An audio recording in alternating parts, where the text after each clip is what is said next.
Before we begin the story, let us know where you're watching from by leaving a comment below. If you enjoy this video, don't forget to like and subscribe. Have a wonderful day. Enjoy the story, everyone. Manhattan, New York, Winter Charity Gala.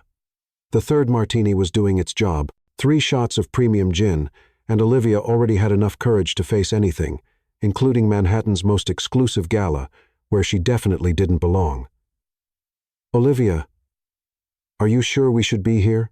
whispered her best friend Mia, nervously adjusting her borrowed dress. "My sister said only billionaire elites attend this thing." Exactly why I'm here," Olivia replied, flipping her auburn curls back with a confidence she didn't feel. "I need investors for my artisan bakery.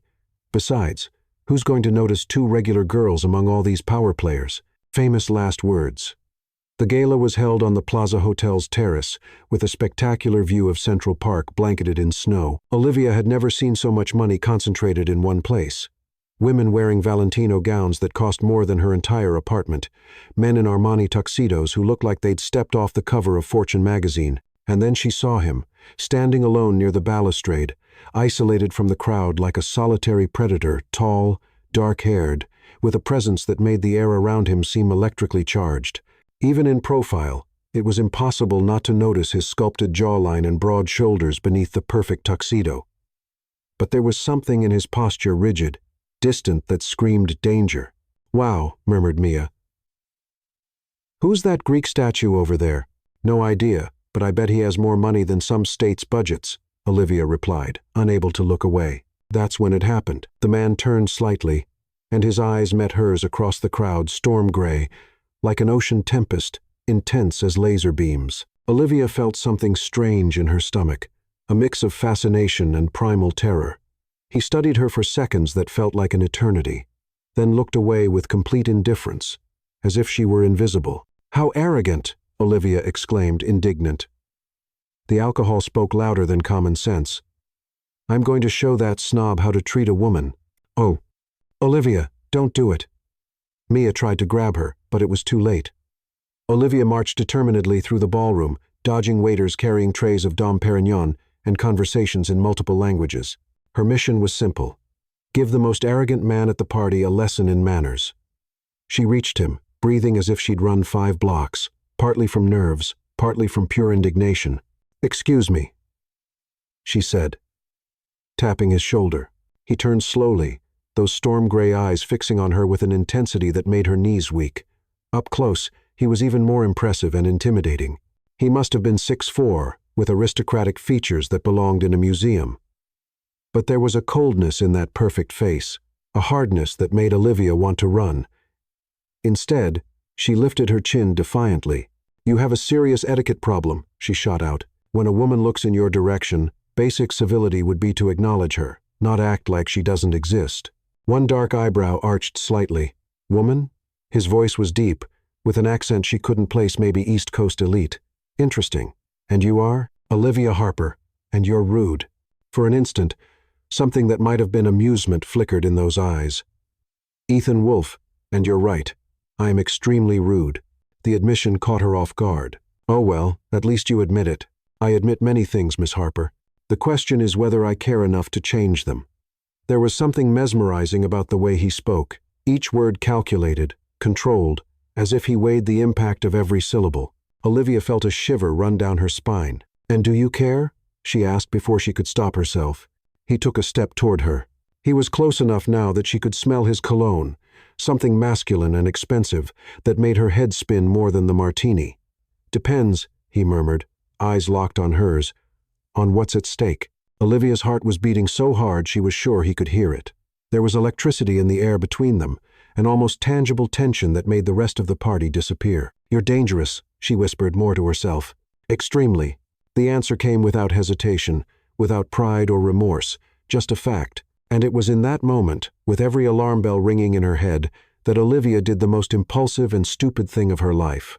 She rose on her tiptoes and kissed him. It was a soft kiss, almost innocent, just a touch of lips that lasted maybe 3 seconds, but they were the 3 most intense seconds of Olivia's life. She felt Ethan stiffen in surprise, then relax slightly, his large hands rising to touch her waist gently.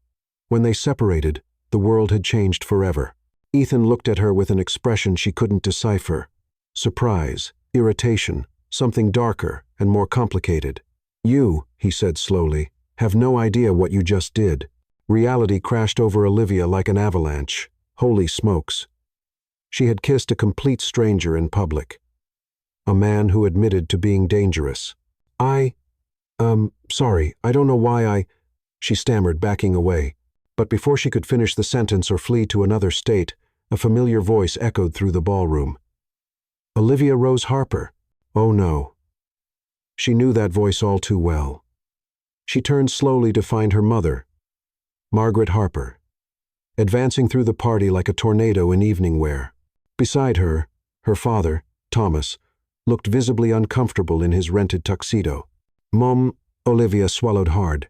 "What are you doing here?" "What are we doing here?" Margaret was red with anger and embarrassment. "The question is what you're doing here, kissing." She looked at Ethan as if he were the devil himself. "This man." That's when Thomas cleared his throat nervously. "Olivia," he said with a strangely formal voice, "I'd like you to meet Ethan Wolfe, your future husband."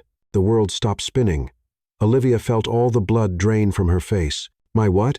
"The arranged marriage we discussed," her father continued, avoiding her gaze. "The alliance between our families to save the business."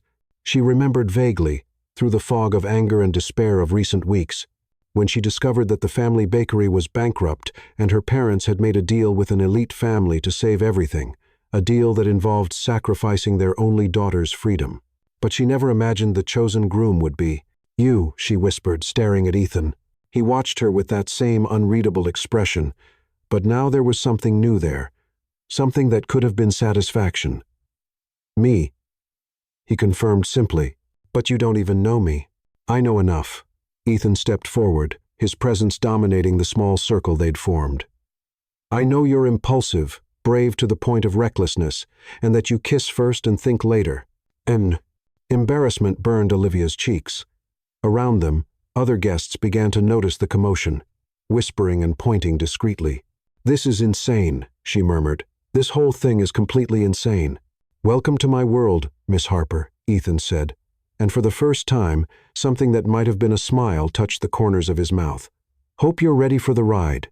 Margaret stepped forward, her voice dropping to a harsh whisper. "Olivia, we need to talk now." "Oh," but Ethan raised his hand, stopping her.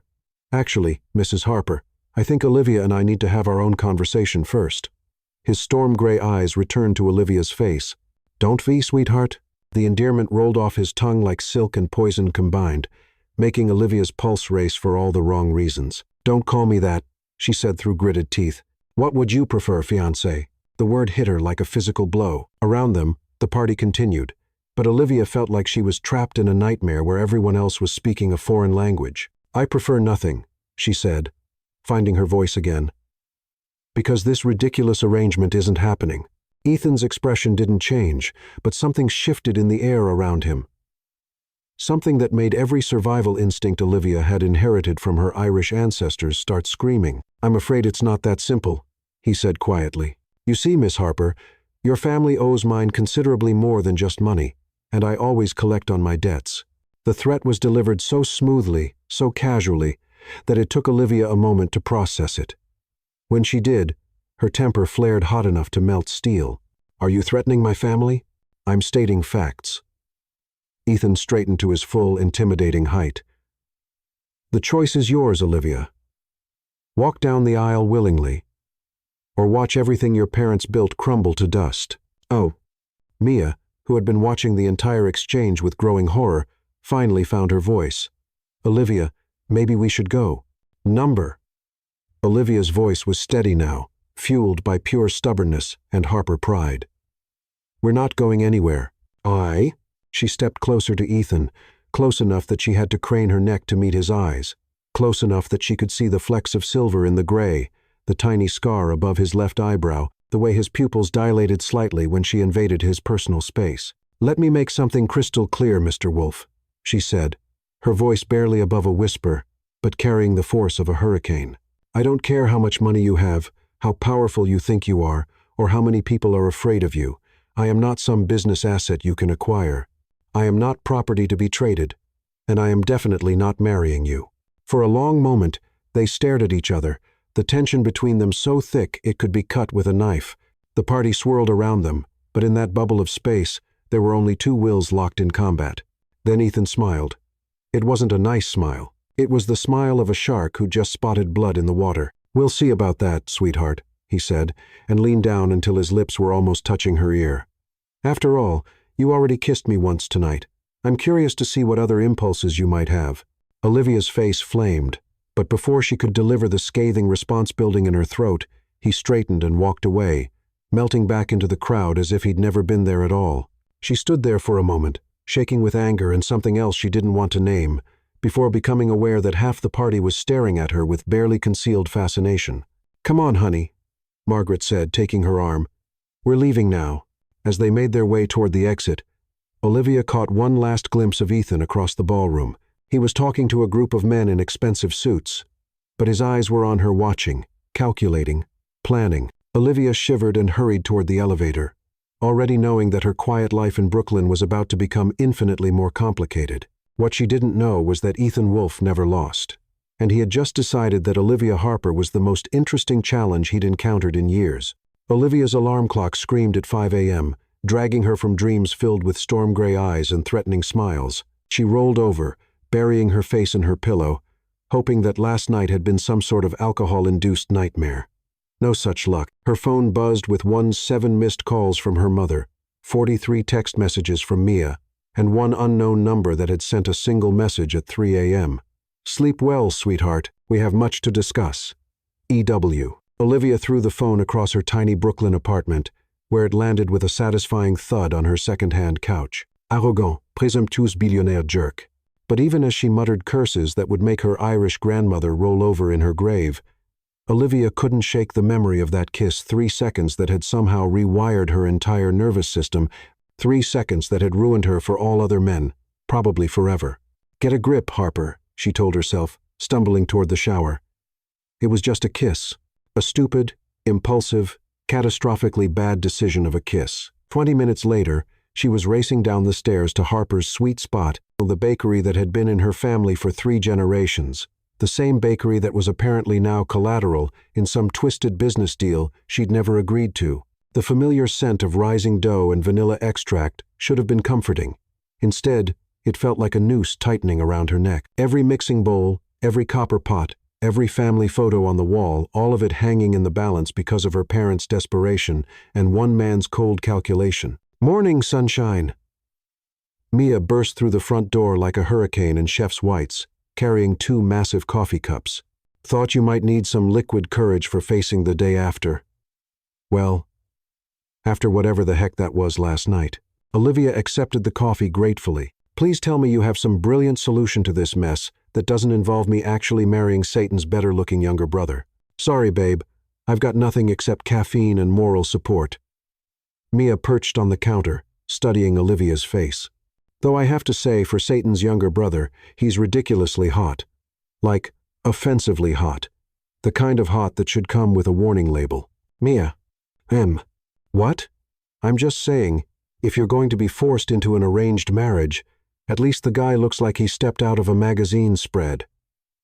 And did you see those shoulders? I mean, if you don't stop talking about his shoulders, I'm going to throw you into the industrial mixer." Mia held up her hands in surrender. Okay. But seriously, Olivia, what are you going to do? Because based on what I witnessed last night, this Ethan Wolfe guy doesn't seem like the type to take no for an answer." Before Olivia could respond, the little bell above the bakery door chimed. She looked up, expecting to see Mrs.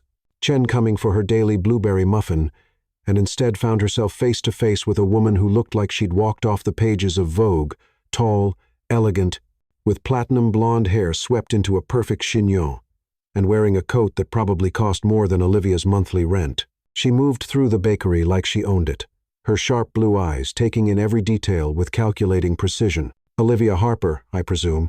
The woman's voice was cultured, with just a hint of a southern accent.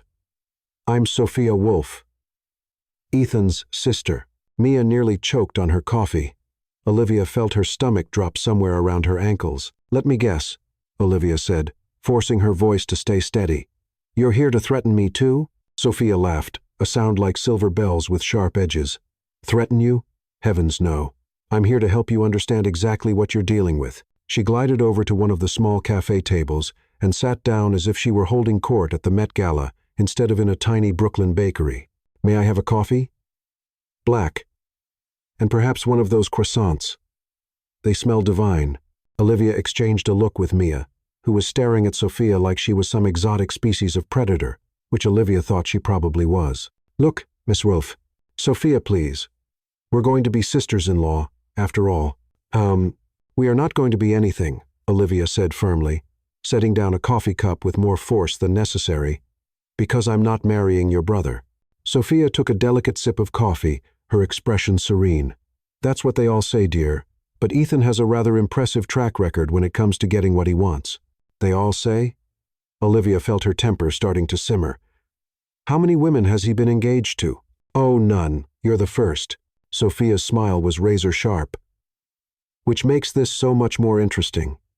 You see, my brother has never shown interest in marriage before. He finds most women predictable. Mia leaned forward, unable to contain her curiosity. But Olivia's different. Oh, very much so. Sophia's eyes glittered with something that might have been amusement. Most women throw themselves at Ethan.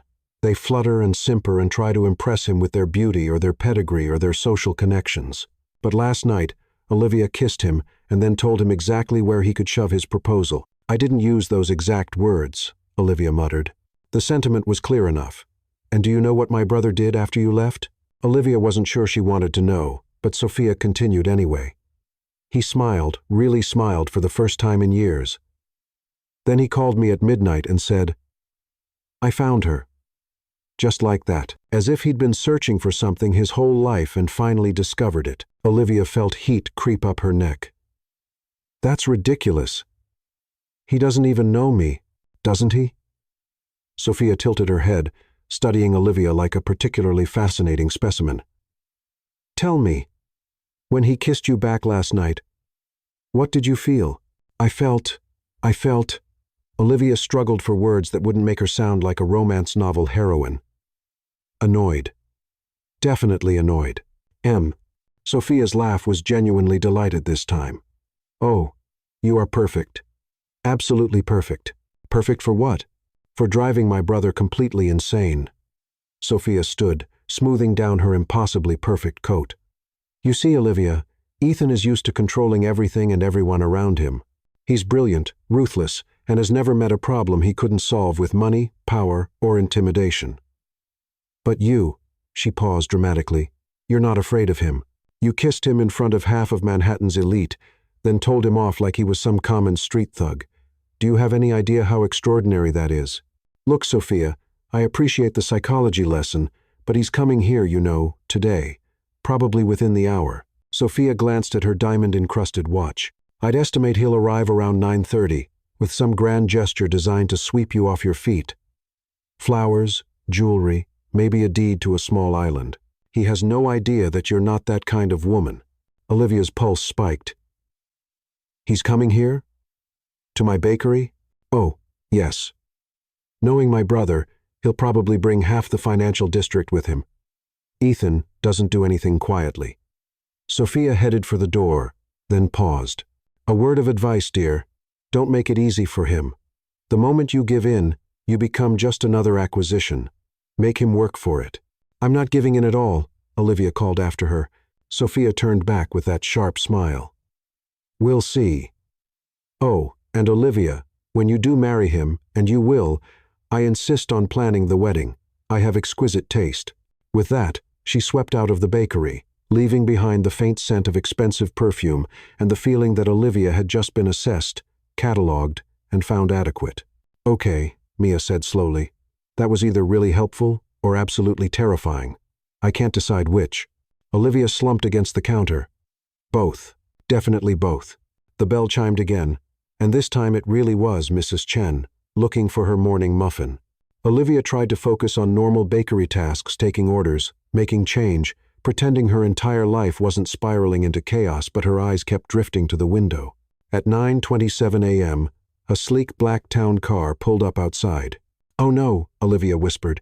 At 9:28, Ethan Wolfe stepped out of the car, looking like he'd just stepped off the cover of GQ dark suit, perfectly tailored. Hair that probably cost more to cut than most people spent on groceries, and those storm gray eyes that seemed to see right through the bakery window into her soul. At 9:29, he opened the door and walked into her life like he owned it, which, Olivia realized with growing dread, he probably did.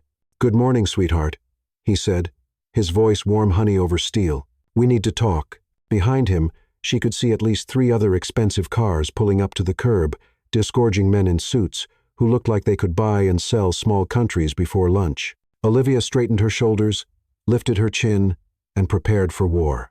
"We have nothing to talk about, Mr. Wolfe, but you're welcome to buy a muffin and leave." Ethan's smile was slow and devastating. "Actually, I was thinking of buying the whole building. Would that get your attention?" Mrs.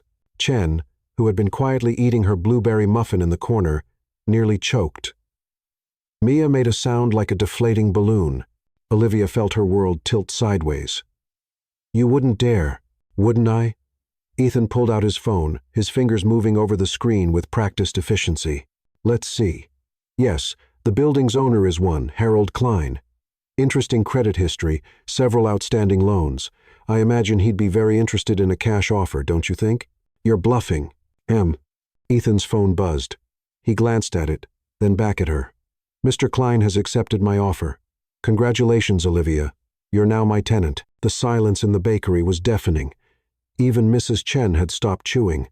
Olivia stared at him, her mind struggling to process what had just happened. You bought my building in the last 30 seconds. Actually, it was closer to 45 seconds. I had to negotiate." Ethan slipped his phone back into his pocket.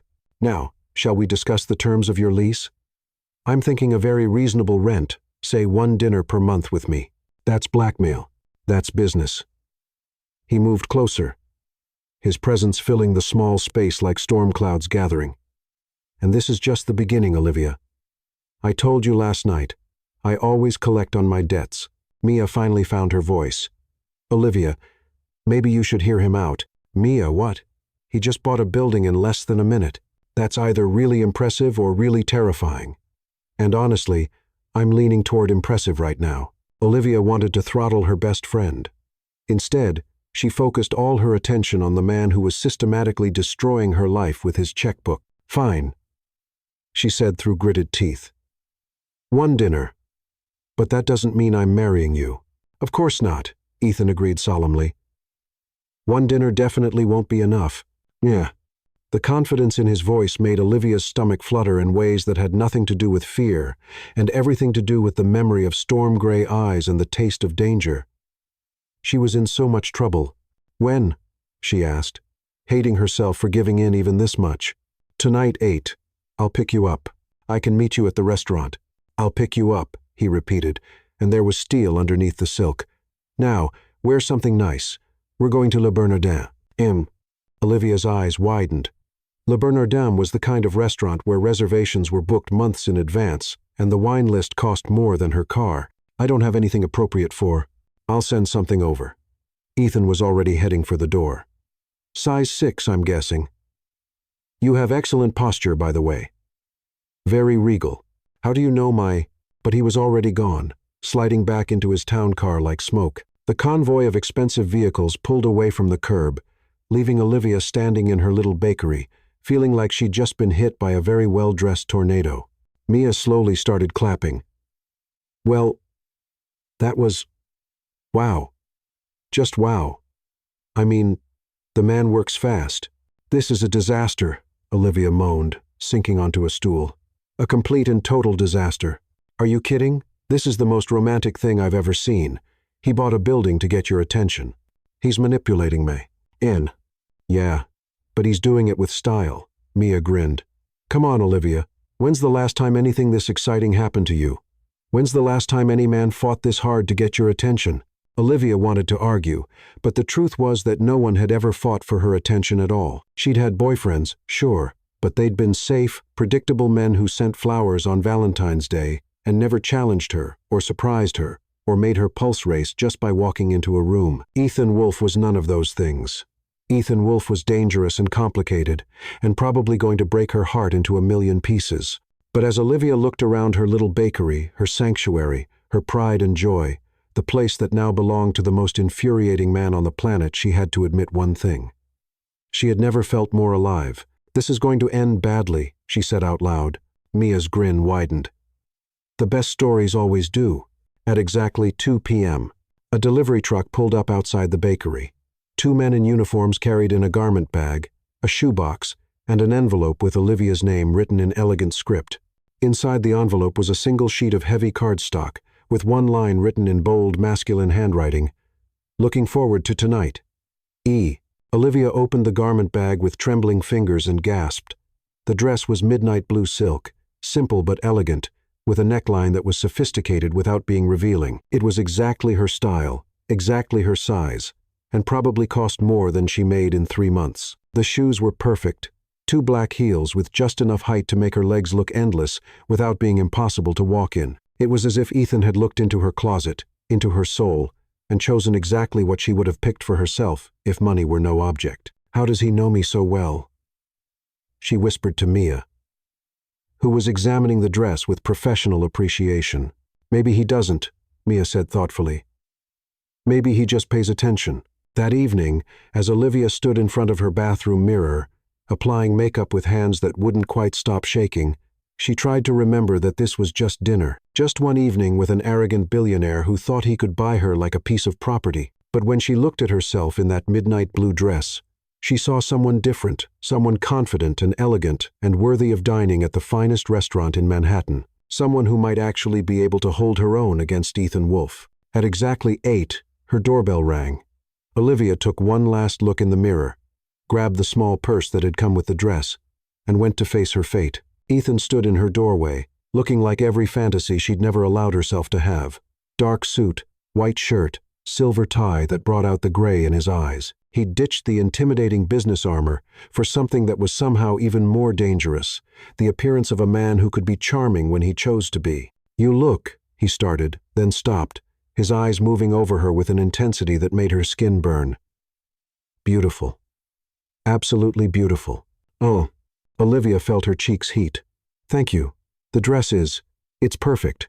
How did you know? I pay attention to the things that matter." His voice was softer now, almost gentle. "Shall we?" He offered his arm, and after a moment's hesitation, Olivia took it. The moment her hand touched his sleeve, she felt that same electric shock from the night before, like touching a live wire. If Ethan felt it too, he didn't show it. But Olivia caught the slight tightening around his eyes, the barely perceptible pause in his breathing. "Just so we're clear," she said as they walked toward the waiting car. "This doesn't change anything. One dinner doesn't make us engaged." "Of course not," Ethan agreed, opening the car door for her. "But it's a start." As the car pulled away from her modest Brooklyn neighborhood and headed toward Manhattan, Olivia caught Ethan watching her in the reflection of the window. "Nervous?" he asked. "Should I be?" "Probably." His smile was slow and dangerous. "I'm told I can be very persuasive when I put my mind to it." Olivia turned to face him fully, meeting those storm-gray eyes head-on. "And I'm told I can be very stubborn when someone tries to manipulate me." "Good." The approval in his voice surprised her. "I'd hate for this to be too easy." As the lights of Manhattan grew brighter through the windows, Olivia realized that Sophia Wolfe had been absolutely right about one thing. This was going to be the most interesting night of her life. She just hoped she survived it. Le Bernardin was exactly as intimidating as Olivia had expected. Crystal chandeliers cast warm light over tables draped in pristine white linen, while servers moved like silent dancers between displays of culinary artistry that probably cost more than most people's weekly salary. The soft murmur of conversation was punctuated by the gentle clink of expensive silverware against fine china.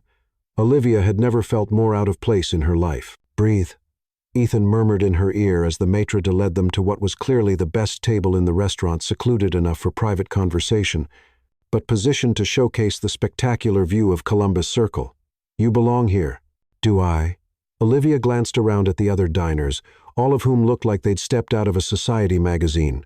"Because I'm pretty sure that woman over there is wearing my monthly rent around her neck." Ethan's laugh was genuine. transforming his face from intimidating to devastatingly attractive. Probably. But you're the most beautiful woman in the room, so I think we're even. The compliment hit her like a velvet hammer, making her stomach flutter in ways that had nothing to do with hunger.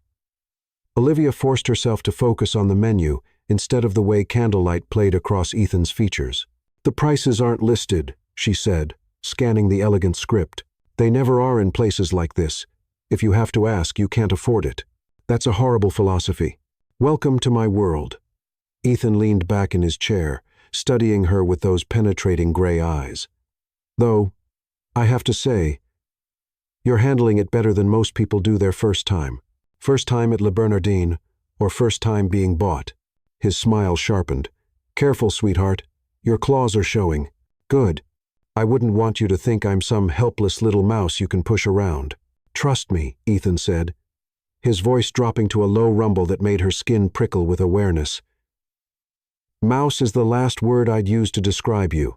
A server appeared beside their table with practiced invisibility. "Good evening, Mr. Wolf." "The usual?" "Actually, we'll start with the tasting menu," Ethan said without taking his eyes off Olivia. "And bring us the 2015 Sancerre to start." Olivia waited until the server disappeared before leaning forward. "You do realize this is supposed to be a conversation, not a demonstration of your wealth, right? Is that what you think this is? Isn't it? The building, the dress, the most expensive restaurant in Manhattan. You're trying to overwhelm me into submission." Ethan was quiet for a long moment, swirling the wine that had appeared as if by magic. "Tell me about your bakery." The subject change threw her off balance. "What about it? How long have you been running it? What made you want to be a baker? What's your favorite thing to make?"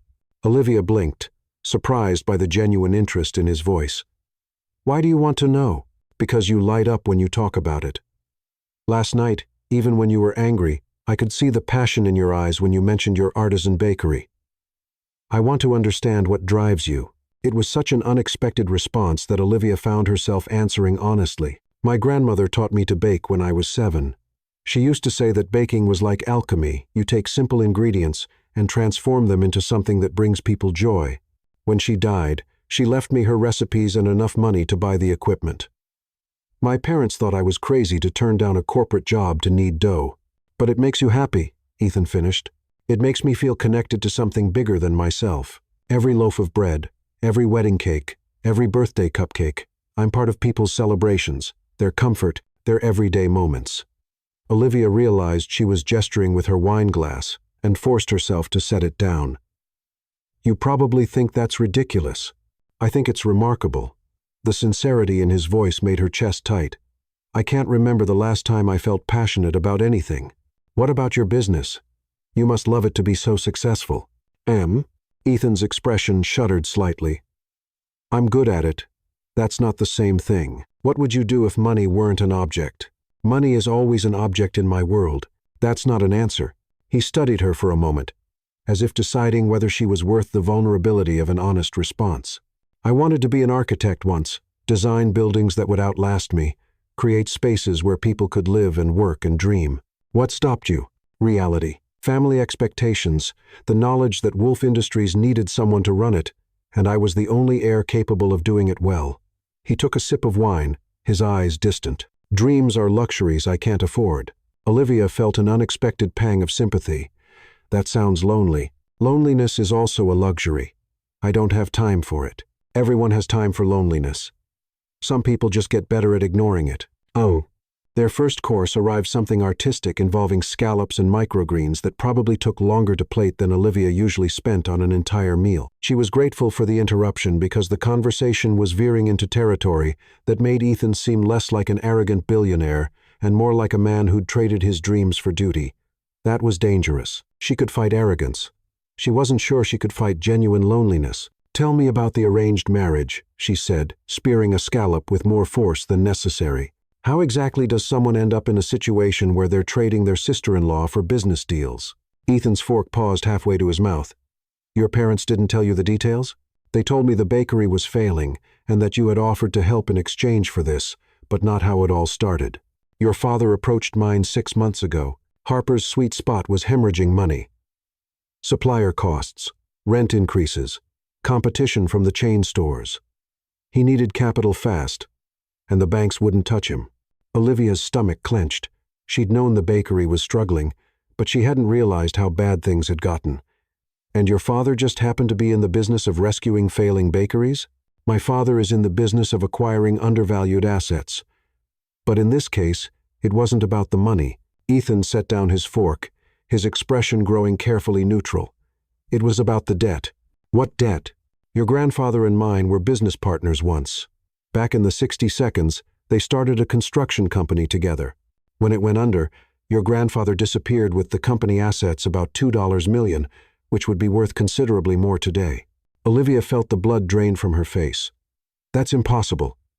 My grandfather was an honest man. I'm sure he was in most things, but desperate people make desperate choices. When the company failed, he took what he could and started over in Brooklyn with a small bakery. My grandfather lost everything and spent the rest of his life rebuilding." The scallop suddenly tasted like ash in Olivia's mouth. "So, this is about revenge. You're punishing me for something that happened 60 years ago. I'm collecting on a debt that's been compounding interest for 6 decades. Ethan's voice was matter-of-fact, but she could see the steel underneath. "Your family owes mine considerably more than money can repay. So you decided to collect a wife instead?" "I decided to collect what was owed. The marriage is," he paused, choosing his words carefully, "an acceptable form of payment." Olivia stared at him, feeling like she'd been slapped. "Acceptable payment. That's what I am to you.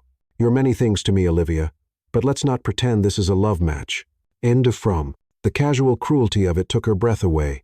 For a moment, sitting in this beautiful restaurant, wearing his expensive dress, she'd almost forgotten that this was all a business transaction to him, that she was just another asset to be acquired. "You're right," she said, proud that her voice remained steady. "Let's not pretend anything." She stood abruptly, her chair scraping against the floor. Several nearby diners glanced their way with barely concealed curiosity. "Where are you going?" Ethan asked, his tone sharp with surprise. "Home. This dinner is over." "Olivia, sit down. Number." She grabbed her purse, grateful that she'd insisted on bringing her own instead of using whatever designer accessory had come with the dress. "Thank you for the meal and the fashion show, but I'm not interested in being anyone's acceptable payment." She turned to leave, but Ethan's hand closed around her wrist, not tight enough to hurt, but firm enough to stop her. "Please," he said quietly. "Don't go." That surprised her. She'd expected arrogance, demands, maybe another casual display of power. She hadn't expected him to ask. "Why?" she said, not turning around. "So you can explain how this arrangement is actually beneficial for me? How I should be grateful that you're willing to accept damaged goods in payment for my grandfather's sins. Because I want to know what you put in your chocolate chip cookies that makes them different from everyone else's." Olivia blinked, thrown completely off balance by the non sequitur. "What?" "I had Sophia buy a dozen from your bakery this afternoon. They're remarkable. There's something in them, not just the chocolate or the vanilla, something that makes them taste like childhood and comfort and home." Slowly, she turned back to face him. He was still holding her wrist, his thumb unconsciously tracing circles against her pulse point. "Brown butter," she said softly. "I brown the butter first, then let it cool. It adds depth to the flavor." "Ah." He smiled, and for the first time all evening, it reached his eyes. "Trade secret?" "My grandmother's recipe." "Oh, the same grandmother who taught you that baking was alchemy." Olivia nodded, mesmerized by the warmth in his expression. This was the man who'd wanted to be an architect, who understood loneliness, who noticed details like brown butter in chocolate chip cookies. "Sit with me," he said. "Please, let me tell you the rest of it." Against her better judgment, Olivia found herself sinking back into her chair. Ethan released her wrist, but didn't move his hand far. It rested on the table between them, palm up, an invitation she wasn't ready to accept. "My grandfather left me a letter when he died," he said. "He told me about the debt, about the money that was taken. But he also told me about your grandfather, how he'd been a good man, a faithful partner, until his wife got sick and the medical bills started piling up." Olivia's breath caught. Grandma Rose had cancer. She fought it for 2 years before your grandfather did what he thought he had to do to save her. Ethan's voice was gentle now, understanding. "He didn't steal the money out of greed, Olivia. He stole it out of love. Tears pricked at Olivia's eyes. She died anyway, 6 months after the bakery opened. I know. And your grandfather spent the rest of his life trying to make amends the only way he knew how, by building something good, something that brought joy to his community. Then why? Olivia's voice was barely above a whisper. If you understand what really happened, why are you doing this? Ethan was quiet for a long moment, his eyes fixed on his untouched wine glass. When he spoke, his voice was careful, controlled. Because understanding doesn't erase the debt. Because my grandfather died, believing he'd been betrayed by his closest friend. Because Wolf Industries exists today only because he clawed his way back from nothing. And that legacy comes with responsibilities. Responsibilities like marrying strangers to settle old scores. Responsibilities like honoring the debts of the past so they don't poison the future. Olivia studied his face, searching for some hint of the man who'd wanted to build beautiful buildings, who'd noticed the brown butter in her cookies. Is there any part of you that wants this marriage for reasons that have nothing to do with 60-year-old debts? The question hung between them like a challenge. Ethan's eyes met hers. And for a moment, she saw something raw and unguarded in their depths. Yes, he said simply. What part? The part that's been watching you argue with me for 10 minutes and thinking that you're the first person in years who's looked at me and seen a man instead of a bank account. The honesty in his voice made her chest ache. The part that kissed you back last night and forgot for 3 seconds what it felt like to be alone. Olivia's breath caught. Around them, the restaurant continued its elegant dance, but she felt like they were trapped in a bubble of suspended time. That's not enough, she said finally. I know. Debt and loneliness aren't the foundation for a marriage. I know that too. So what are you proposing? That we pretend to feel something we don't? Ethan leaned forward, his eyes intense. I'm proposing that we give ourselves time to find out what we might feel. 6 months. 6 months of what? Of getting to know each other, dating if you want to call it that. No pressure, no demands, just time. Olivia frowned. And if at the end of 6 months I still don't want to marry you, then I'll forgive the debt and you'll be free to walk away. It sounded too good to be true. What's the catch? No catch, just one condition. Ethan's smile was slow and dangerous. If you do decide you want to marry me, it won't be because you feel obligated. It'll be because you can't imagine your life without me. The arrogance of it should have infuriated her. Instead, Olivia felt a flutter of something that might have been excitement. And what makes you think that's even possible? Because when you kissed me last night, you felt it, too, that connection, that spark, that sense of recognition. He leaned back, supremely confident. You can fight it all you want, sweetheart, but chemistry like that doesn't happen every day. Olivia wanted to deny it, to tell him he was delusional and arrogant and completely wrong about everything. But the truth was, she had felt something when she kissed him, something that had nothing to do with the wine or the atmosphere or the adrenaline of confrontation, something that terrified her more than any debt or threat or business arrangement. 6 months, she said slowly. 6 months. And if I say no at the end, then you say no, and I respect that decision. Olivia studied his face, looking for any sign of deception. All she saw was patience and determination and something that might have been hope. Why do I feel like I'm making a deal with the devil? Ethan's grin was pure mischief. Because you probably are. But I promise you, sweetheart, it'll be the most interesting 6 months of your life. As their next course arrived, something involving lobster and truffle oil that smelled like heaven, Olivia realized she was about to agree to the most insane proposal of her life. 6 months of dating the most dangerous man she'd ever met. 6 months of fighting an attraction that was already threatening to consume her. 6 months to decide whether she was brave enough to trust her heart to someone who'd started this whole thing as a business transaction. Fine, she heard herself say. 6 months, but I have conditions too. Name them. First, I keep running my bakery without interference. Second, we tell our families this is a trial period, not a done deal. And third, Olivia met his eyes steadily. If I'm going to get to know the real you, then you have to actually let me see him. No more corporate armor. No more calculated charm. I want to see the man who wanted to be an architect. Something shifted in Ethan's expression, surprise, maybe, or respect. That's a dangerous request, Olivia. You might not like what you find. I'll take that risk. All right, then. He lifted his wine glass in a toast. To 6 months of truth. Olivia clinked her glass against his. ignoring the way her pulse spiked at the promise in his voice. To 6 months of not killing each other. "Oh, sweetheart," Ethan said, his eyes dancing with wicked amusement. "Where's the fun in that?" As Olivia took a sip of wine and felt the last of her resistance crumble, she couldn't help but think that Mia had been absolutely right about one thing. This was definitely going to end badly, but it was also going to be the adventure of a lifetime. 3 days after their dinner at Le Bernardin, Olivia was beginning to think she'd dreamed the entire conversation. Ethan hadn't called, hadn't texted, hadn't shown up at the bakery with grand gestures or overwhelming displays of wealth. For a man who'd bought a building to get her attention, he was being remarkably normal, which, of course, made her completely paranoid. "He's planning something," Olivia muttered, aggressively kneading a batch of sourdough while Mia watched from her perch on the counter. Men like Ethan Wolfe don't just disappear for 3 days. They plot, they scheme. They probably have entire teams of people planning their next move. Or, Mia said, licking chocolate frosting from a spoon with the dedication of a food critic, maybe he's actually respecting your boundaries and giving you space to process.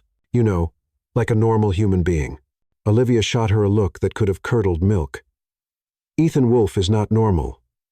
Normal men don't casually mention 6-figure wine collections or buy Manhattan real estate during dessert. Fair point, but maybe he's trying to be normal for you. Before Olivia could respond to that disturbing possibility, the bakery's bell chimed. She looked up, half expecting to see Ethan's imposing figure in the doorway, but instead found a delivery boy holding an enormous arrangement of flowers. "Olivia Harper?" he asked, consulting his clipboard. "That's me," Olivia said wearily, wiping flour from her hands. The arrangement was stunning. Not the typical dozen roses that most men defaulted to, but a carefully crafted display of white peonies, eucalyptus, and delicate sprigs of rosemary, elegant without being ostentatious, sophisticated without screaming its price tag. Mia whistled low. "Okay, that's actually really beautiful. And look," she pointed to a small card tucked among the greenery. "There's a note." Olivia opened the envelope with trembling fingers, half afraid of what she might find. Inside was a single line written in Ethan's distinctive handwriting, "For the woman who makes alchemy from simple ingredients. E." That's... Mia paused, studying Olivia's face. "Actually really sweet and personal. He remembered what you said about your grandmother." Olivia stared at the flowers, her chest doing something complicated. She'd expected grand gestures, expensive gifts, overwhelming displays of power. She hadn't expected something so thoughtful, so quietly romantic. "I don't understand him," she admitted, breathing in the subtle fragrance of the peonies. "One minute he's this cold, calculating businessman who treats marriage like a corporate merger, and the next he's human. It's confusing." The bell chimed again, and this time it really was Mrs. Chen, followed closely by Mr. Fryam. Klein, her new landlord, who still couldn't quite meet her eyes after essentially selling her building out from under her. "Morning, Olivia dear," Mrs. Chen said, settling into her usual spot with a contented sigh. "The usual, please." Olivia was pulling Mrs. Chen's blueberry muffin from the display case when Mr. Klein cleared his throat nervously. "Miss Harper, I wanted to speak with you about the change in ownership." Olivia's hand tightened around the muffin. "What about it?" "Well, Mr. Wolfe's people contacted me yesterday about the renovations." "What renovations?" "The ones he's paying for. New kitchen equipment, updated electrical, fresh paint throughout. He said it was important that you have everything you need to, what was the phrase? Create your art in an environment worthy of your talent." Olivia stared at him. "He said that? His exact words? Strangest thing. I've never had a landlord offer to upgrade a property without raising the rent. Usually, it's the opposite." Mia made a small sound that might have been a suppressed laugh. Olivia shot her a warning look. "When are these renovations supposed to happen?" Olivia asked. "Next week, if that's convenient for you. They'll work around your schedule, of course. Mr. Wolfe was very specific about not disrupting your business." After Mr. Klein left with promises to coordinate the renovation schedule, Olivia slumped against the counter, staring at the flowers that suddenly seemed to be mocking her with their thoughtful beauty. "He's doing it again," she said. "Doing what?" "Being impossible to categorize. Thoughtful flowers, practical renovations, respectful space. It's like he's trying to be the perfect man. Maybe he is the perfect man." Olivia gave Mia a look that could have started fires. No one is perfect, especially not billionaires with trust issues and family vendettas. So find his flaws, Mia said reasonably. Spend time with him. Get to know the real Ethan Wolfe behind all that money and charm. Oh, that's exactly what I'm afraid of. Why? Olivia was quiet for a long moment, watching steam rise from a fresh batch of croissants in the oven. Because what if I like him? What if the real Ethan is someone I could actually fall for? Then what happens to my independence, my freedom, my carefully planned life? Then you get a new life, maybe a better one. Or maybe I get lost in his world and forget who I am. Mia hopped down from the counter and wrapped Olivia in a flowery hug. Olivia, you're the strongest person I know. You built this place from nothing.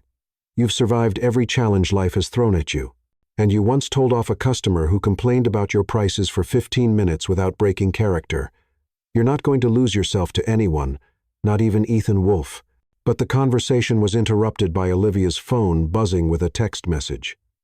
She glanced at the screen and felt her stomach do a complicated flip. Ethan, are you free this afternoon? I'd like to show you something. Olivia stared at the message, her thumb hovering over the keyboard. This was it.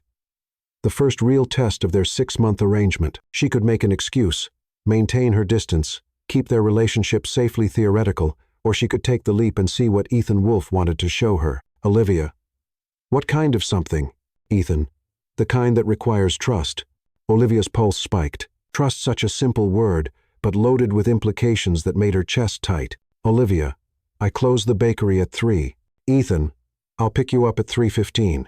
Mia read the exchange over Olivia's shoulder and grinned. Well, this should be interesting. What are you going to wear? I'm not changing clothes for him. You're covered in flour and wearing an apron that says kiss the cook. Not that it's not a great look, but maybe something that doesn't advertise your services. 2 hours later, Olivia stood outside the bakery in dark jeans, a soft gray sweater, and boots that could handle whatever mystery adventure Ethan had planned. She'd compromised on the outfit, practical but put together, the kind of thing she'd wear for a casual date if she were the kind of person who went on casual dates. At exactly 3:15, a sleek silver Aston Martin pulled up to the curb, drawing appreciative looks from pedestrians. Ethan climbed out, and Olivia's breath caught in her throat. Gone was the intimidating business suit, replaced by dark jeans, a navy sweater, and a leather jacket that made him look less like a corporate raider and more like a very expensive bad boy. You look beautiful, he said, opening the passenger door for her. You look... Olivia paused, trying to find words that wouldn't reveal how much his casual look affected her. Different. Good different or bad different? Jury's still out. Oh, his laugh was warm and genuine. Fair enough. Get in, sweetheart. We have a schedule to keep. The interior of the car was all leather and sophistication, with a sound system that probably cost more than Olivia's monthly rent. But instead of classical music or jazz, what she would have expected from a man like Ethan's soft rock filled the space. Something familiar that made her look at him in surprise. The Eagles? Ethan's hands tightened slightly on the steering wheel. My guilty pleasure. Don't tell Sophia. Your sister doesn't know you like classic rock? My sister doesn't know a lot of things about me. Spent so many years being the person everyone expected me to be that sometimes I forget who I actually am underneath it all. The admission was so honest, so vulnerable, that Olivia felt something shift in her chest.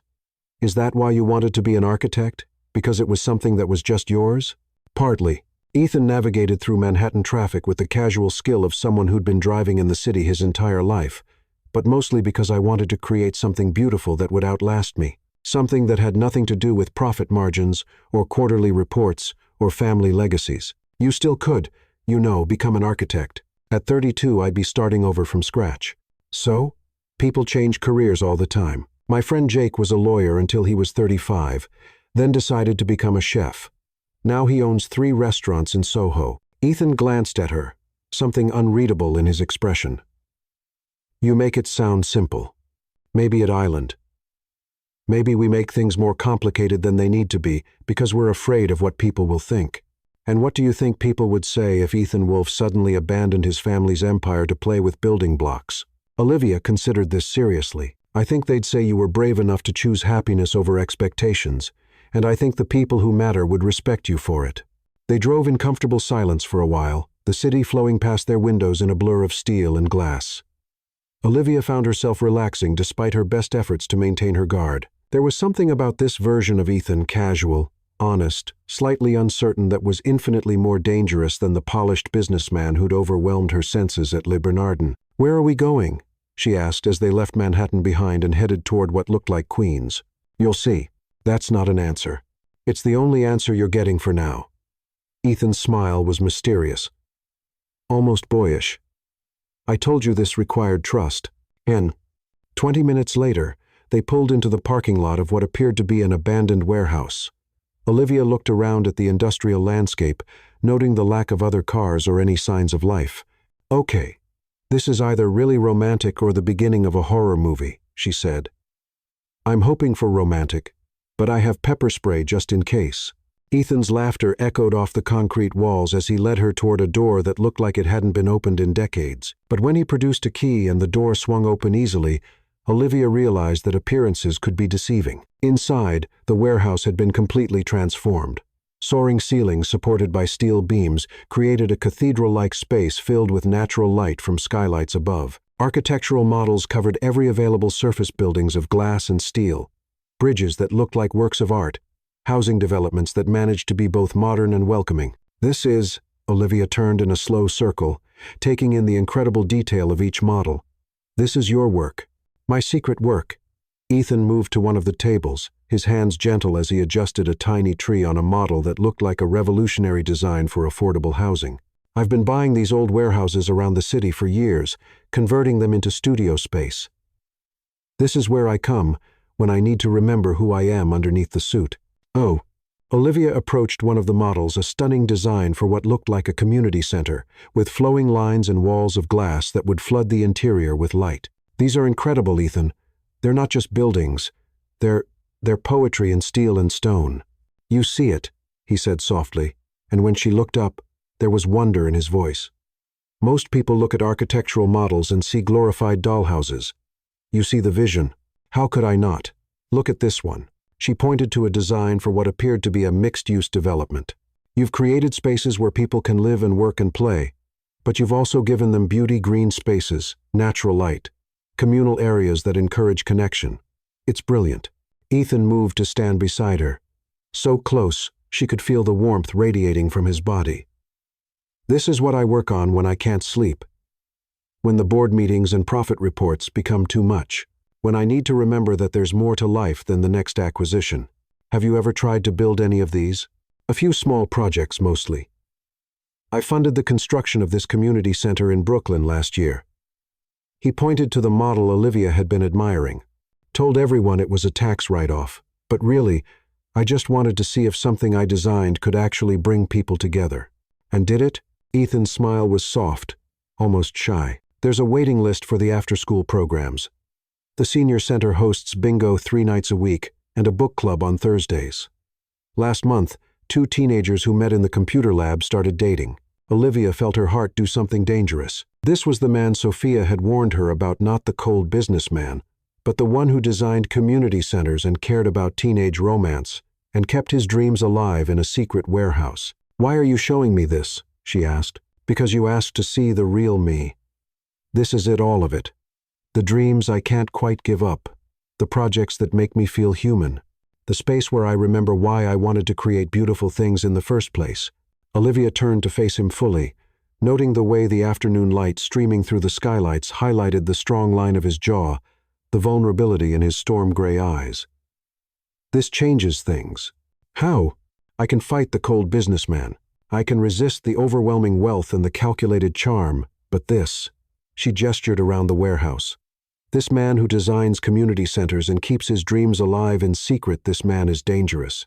Ethan stepped closer, his voice dropping to that low rumble that made her skin prickle with awareness. "Dangerous? How?" "Dangerous because he's real, because he's not just someone trying to collect on an old debt. He's someone I could actually care about." "Oh, would that be so terrible?" Olivia's breath caught as he reached up to brush a strand of hair from her face, his fingers lingering against her cheek. Terrifying, maybe, but not terrible. For a moment, they stood frozen in time, the air between them charged with possibility. Olivia could feel herself leaning into his touch, drawn by something stronger than logic or self-preservation. Then Ethan's phone buzzed, breaking the spell. He glanced at it with a frown, and Olivia saw his expression shift from soft to sharp in the space of a heartbeat. "I have to take this," he said, already moving away from her. "Business emergency." As he stepped away to answer the call, Olivia heard fragments of conversation, something about quarterly reports and hostile takeovers and damage control. Within seconds, the man who'd shared his secret dreams was gone, replaced by the corporate shark she'd first met at the plaza. When he finished the call, his expression was apologetic, but distant. "I'm sorry, Olivia. I have to get back to the office. Crisis management." "Of course." Olivia tried to keep the disappointment out of her voice. "The real world calls. It's not like that, isn't it?" Olivia looked around the warehouse, feeling suddenly cold despite the warm afternoon light. "You have your dreams locked away in here, but out there, you're still Ethan Wolfe, billionaire businessman who treats marriage like a corporate merger." "Olivia, please." "No, it's fine. I get it. This is your escape, but it's not your life. Your life is board meetings and hostile takeovers and 6-month courtship contracts." The words hung between them like a wall, and Olivia saw the exact moment Ethan retreated behind his professional armor. When he spoke again, his voice was carefully controlled. "I'll drive you back to the bakery." The ride back to Brooklyn was silent, except for the soft sound of the eagles, which now seemed to mock the intimacy they'd shared just minutes before. By the time they pulled up outside Harper's sweet spot, Olivia felt like she'd been on an emotional roller coaster that had ended with a crash. "Thank you for showing me your work," she said as she opened the car door. "It's beautiful." "Olivia, wait." "Oh." But she was already out of the car, walking toward her bakery without looking back. She heard Ethan call her name once more, but she didn't turn around. She couldn't, because if she looked at him again, she might forget that this whole arrangement was temporary, that she was just another item on his agenda, that the man who designed community centers was still the same man who'd bought her building to force her into dinner. Inside the bakery, Mia took one look at her face and handed her a chocolate croissant without a word. "That bad?" Mia asked. "Worse." Olivia bit into the croissant, letting the buttery pastry and dark chocolate work their comforting magic. "He showed me who he really is underneath all that money and power. And he's exactly the kind of man I could fall in love with, which makes this whole situation 1,000 times more complicated." Mia studied her best friend's face with the intensity of a scientist examining a particularly interesting specimen. "So, what are you going to do?" Olivia looked out the bakery window, where Ethan's Aston Martin was still parked at the curb. As she watched, he climbed out of the car and stood for a moment, staring at the bakery entrance as if debating whether to come in. Even from a distance, she could see the tension in his shoulders, the way his hands clenched and unclenched at his sides. Finally, he got back in the car and drove away. "I'm going to survive the next 5 months and 27 days, Olivia said. "And then I'm going to make the hardest decision of my life." But as she watched his taillights disappear into traffic, Olivia couldn't shake the feeling that the decision might already be making itself. Later that evening, after Mia had gone home and the bakery was quiet, Olivia found herself standing among the architectural models in her mind, remembering the way Ethan's face had lit up when he talked about his community center. She thought about the teenagers who'd found love in a computer lab, about senior citizens playing bingo in a space designed with care and hope. She thought about the man who kept his dreams alive in a secret warehouse, even when the rest of his life was consumed by family obligations and corporate expectations. And she wondered if 6 months would be enough time to figure out whether love could bloom in the space between who someone was and who they were expected to be. Outside, Manhattan glittered with promise and possibility, and somewhere in that maze of lights, Ethan Wolfe was probably working late into the night, trying to balance the weight of his legacy with the pull of his dreams. Olivia pulled out her phone and typed a message before she could lose her nerve. "Olivia, thank you for trusting me with your real world. I hope someday you get to live in it full time. M." She hit send before she could second-guess herself, then turned off the lights and headed upstairs to her apartment, carrying the memory of storm-gray eyes and secret dreams like a candle flame in the darkness. 3 hours later, her phone buzzed with a response. "Ethan, maybe someday I will. Maybe I'm already starting to."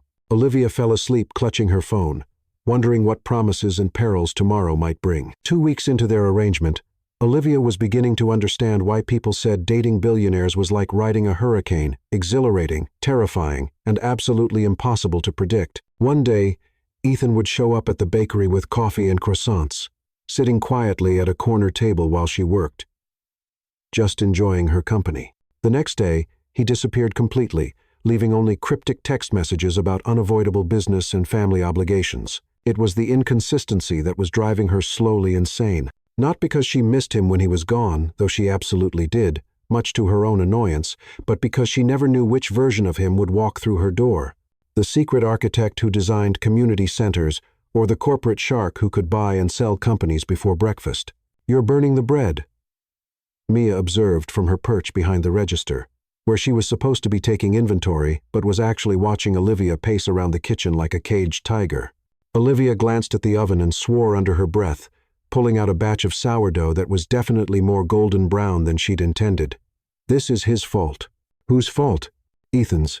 He's got me so twisted around that I can't even bake properly anymore. Do you know what he did yesterday?" Mia grinned. "Do tell." "He sent his driver to pick up my dry cleaning." "My dry cleaning, Mia?" "Who does that?" "Someone who's trying to make your life easier. Someone who's trying to take over my life, more like." Olivia started aggressively kneading a new batch of dough, taking out her frustration on the innocent flour and yeast. "And then he texts me at 11 p.m. asking if I've eaten dinner, like he's my boyfriend or something." "Oh, isn't he?" "I mean, sort of." Olivia paused in her kneading. "I don't know what he island, that's the problem. One minute he's showing me his secret dreams and making me feel like the most important person in his world, and the next minute he's back to being this untouchable billionaire who speaks in quarterly reports and hostile takeovers. So ask him what you are, what this is, what he wants from you beyond the 6-month deal." Olivia resumed her aggressive kneading. "I can't. Why not?" "Because I'm afraid of the answer." Before Mia could respond to that particular admission, the bakery's bell chimed with unusual urgency. Olivia looked up to see Sophia Wolf standing in the doorway. But this wasn't the poised, elegant woman who'd visited 2 weeks ago. This Sophia looked frazzled, almost panicked, her usually perfect hair slightly mussed, and her designer coat wrinkled. "Olivia," Sophia said without preamble, "I need your help." Olivia exchanged a glance with Mia, both of them immediately on alert. "What's wrong?" "It's Ethan. He's—" Sophia paused, seeming to struggle with the words. "He's about to make a terrible mistake." "What kind of mistake?" Sophia moved further into the bakery, her movements sharp and agitated. "The kind that could destroy everything he's worked for, everything our family has built." Olivia felt her stomach drop. "Explain." "There's a board meeting in 2 hours. The other shareholders have been plotting for months, waiting for any sign of weakness, and now they think they've found it." "I don't understand." Sophia's laugh was bitter. "They think Ethan is distracted, compromised. They're calling for a vote of no confidence." Mia looked confused. "But isn't Ethan the CEO? Can they do that?" "Wolf Industries is publicly traded," Sophia explained. "Ethan owns 45% of the shares, which makes him the largest single shareholder, but not the majority. If the other shareholders band together, they can remove him." Olivia's mind raced. "But why? What's changed?" Sophia's eyes fixed on Olivia with laser-like intensity. You're what's changed." Olivia felt like she'd been slapped. "Me? Think about it. For the past 2 weeks, Ethan has been leaving board meetings early. He's turned down 3 major acquisitions because they would require him to travel extensively. He's been delegating responsibilities he's never delegated before. The board thinks he's lost his edge. Because he's dating me. Because he's putting personal considerations ahead of business for the first time in his life, and the vultures have been circling ever since they caught wind of your arrangement." Olivia sank onto one of the bakery stools, feeling overwhelmed. "This is about the debt, isn't it? About my grandfather and the missing money?" "Partly, but it's bigger than that now." Sophia began pacing, her heels clicking against the bakery's hardwood floors. "Victor Langston.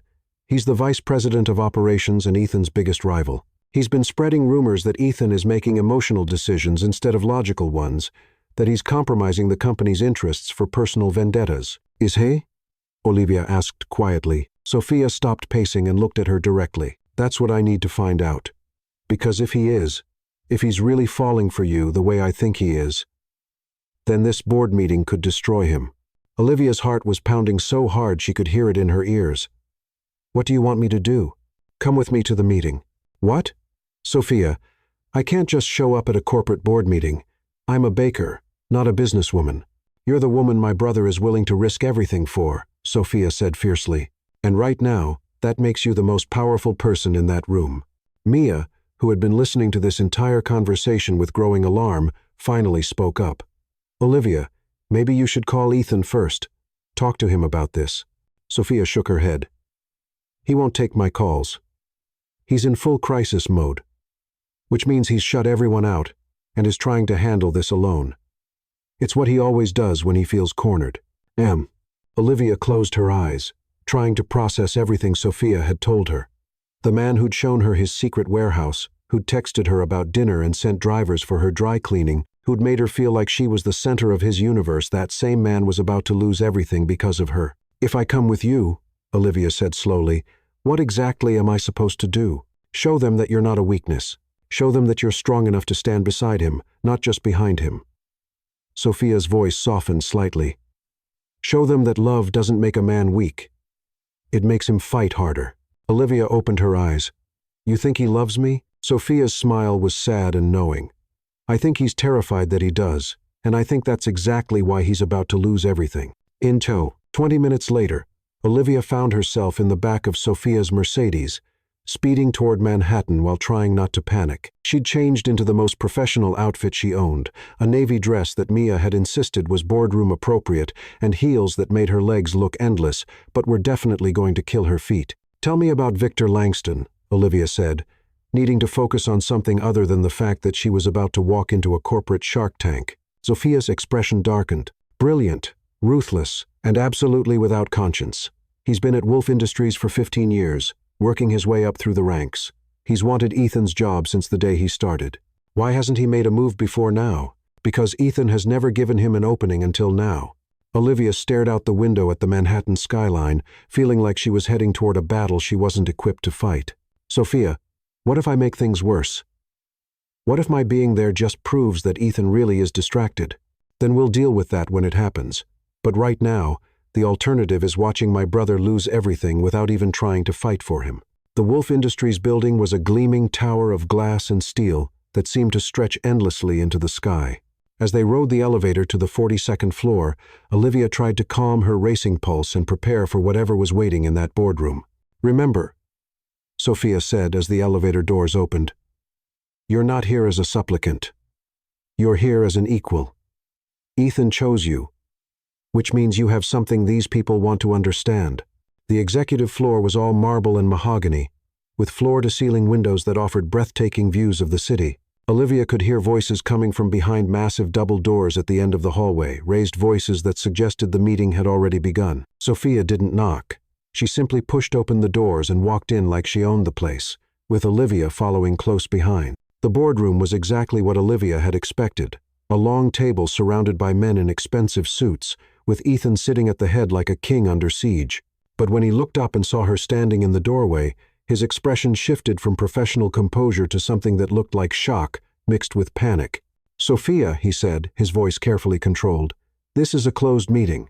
Not anymore. Sophia moved to an empty chair and sat down as if she belonged there. Olivia has something to say. Olivia felt every eye in the room focus on her, and for a moment, she was paralyzed by the intensity of their attention. These were some of the most powerful people in New York, men who controlled billions of dollars and could make or break careers with a phone call. But then she looked at Ethan, really looked at him, and saw something that made her heart clench. He looked exhausted, like he'd been fighting this battle for hours. His tie was slightly loosened, his hair disheveled from running his hands through it, and there were lines of stress around his storm-gray eyes that Olivia had never seen before. This was the man who'd shown her his secret warehouse, who'd designed community centers, and cared about teenage romance. This was the man who'd texted her about dinner and remembered the brown butter in her chocolate chip cookies. And these people were trying to destroy him. Olivia straightened her shoulders and walked to the empty chair beside Sophia, her heels clicking against the marble floor with newfound confidence. Mr. Wolf, she said, looking directly at Ethan, I believe there's been some confusion about my role in your life. A man she didn't recognize, tall, silver-haired, with cold blue eyes that reminded her unpleasantly of a shark, leaned forward with obvious interest. Miss Harper, I presume. I'm Victor Langston, We've heard quite a lot about you." Olivia smiled politely, though something about the man made her skin crawl. "All good things, I hope. That remains to be seen. You see, Miss Harper, we're concerned about Mr. Wolf's recent distractions. His focus seems to have shifted from the company's interests to more personal matters." "You mean his relationship with me?" "Among other things, yes." Olivia glanced around the table, noting the faces that ranged from curious to openly hostile. "And you think that makes him weak?" "We think it makes him compromised," another board member said. "Wolf Industries has always been Mr. Wolf's first priority. If that's no longer the case, then maybe you don't know Mr. Wolf as well as you think you do." The temperature in the room seemed to drop several degrees. Ethan was watching her with an unreadable expression, his hands clasped tightly on the table in front of him. "Enlighten us," Victor said smoothly.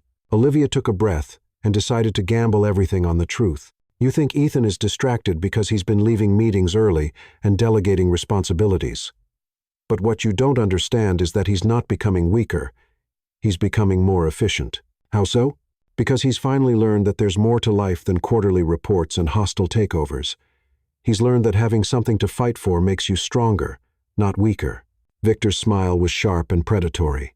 "Pretty words, Miss Harper. But this is business, not poetry. Emotional decisions have no place in the boardroom, don't they?" Olivia leaned forward, drawing on every ounce of Harper stubbornness she'd inherited from her Irish ancestors. "Tell me, Mr. Langston, what drives you to succeed?" "Profit, growth, market dominance. And when you achieve those things, when you've maximized every profit margin and dominated every market, then what?" Victor looked confused by the question. "Then you do it again." "Why?" "Because that's what we do. That's what Wolf Industries does." Olivia shook her head. "That's not an answer. That's just an endless cycle of acquisition without purpose. What you're describing isn't success. It's just sophisticated greed." She could hear murmurs around the table, some approving, others distinctly not.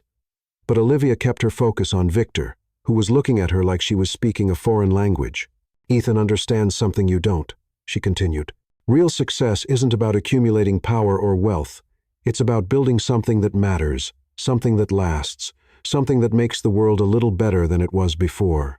And you think your relationship with him accomplishes that?" Victor's voice was dripping with skepticism. "I think his relationship with me reminds him why he wanted to succeed in the first place.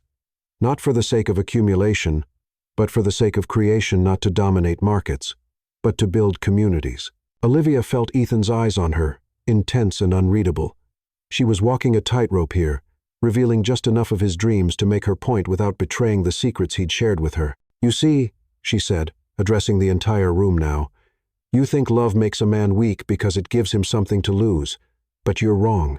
Love gives him something to fight for, something worth protecting, something worth building." "Touching," Victor said dryly, "but ultimately irrelevant. This company needs a leader who can make hard decisions without emotional interference." "Like the decision to turn down the Meridian acquisition last week?" Olivia asked. The question clearly surprised him. "How do you know about that?" Olivia smiled. "Because Ethan told me about it. He explained how the acquisition would have given Wolf Industries a foothold in the Asian market, but would have required laying off 3,000 workers whose jobs could have been preserved with a different approach." She looked around the table, meeting each board member's eyes in turn. He turned it down, not because he was distracted, but because he was thinking 10 moves ahead. Because he understands that true market dominance comes from building loyalty, not just acquiring assets. An older woman near the end of the table spoke up for the first time. "The Meridian deal would have increased our quarterly profits by 23%. "For one quarter," Olivia agreed. "But what about the long-term costs? The damage to Wolf Industries' reputation as an employer, the loss of institutional knowledge when those 3,000 workers went to your competitors, the lawsuits from unions and labor advocates?" She was making this up as she went along, drawing on conversations she'd had with Ethan about business philosophy and hoping she sounded like she knew what she was talking about. "Ethan didn't turn down that deal because he was emotionally compromised," Olivia continued. "He turned it down because he was thinking like a builder instead of a raider, because he understands that sustainable success requires sustainable practices." Victor was looking distinctly uncomfortable now. "Miss Harper, while your loyalty to Mr. Wolf is admirable, you're hardly qualified to judge complex business decisions." "You're right," Olivia said calmly. "I'm not a business expert. I'm a baker. I understand flour and yeast and the precise timing required to create something beautiful from simple ingredients. Then perhaps you should stick to baking and leave corporate strategy to those of us who understand it." Olivia felt her temper flare at the condescension in his voice, but she kept her expression serene. "You know what I learned from baking, Mr. Langston? I learned that if you rush the process, if you force things to happen faster than they're supposed to, you end up with something that looks right on the surface, but falls apart the moment you put pressure on it." She gestured around the boardroom. "That's what you're trying to do to Ethan. You want him to make decisions based on short-term gains and quarterly pressures, but he's thinking like a master baker. He's willing to let things develop properly, even if it takes longer, because he knows the result will be something that can withstand any pressure you put on it." The room was completely silent now. Olivia could hear her own heartbeat, could feel the weight of every gaze in the room. But when she looked at Ethan, she saw something that made her chest tight with emotion. He was looking at her like she was the most magnificent thing he'd ever seen. "Furthermore," Olivia said, finding strength in that look, "you're making a fundamental error in your assessment of our relationship." "How so?" the older woman asked. "You think I'm a weakness because I'm a distraction. But what if I'm actually an asset?" Victor laughed, but it sounded forced. "An asset? Miss Harper, no offense, but what could a small-town baker possibly bring to a Fortune 500 company?" Olivia smiled, and this time it was genuine. "Perspective. The perspective of someone who understands what Wolf Industries customers actually want." She stood up, drawing on every ounce of confidence she'd ever possessed. "You're all so focused on profit margins and market share that you've forgotten about the people who actually buy your products, the families who live in the buildings Wolf Industries develops, the communities that depend on the businesses you acquire. Those are secondary considerations," Victor said dismissively. "Are they?" "Because from where I'm standing, they look like the only considerations that actually matter." Olivia moved to the window, gesturing toward the city spread out below them. "What do you see when you look out there, Mr. Langston?" "Market opportunities, potential acquisitions, profit centers.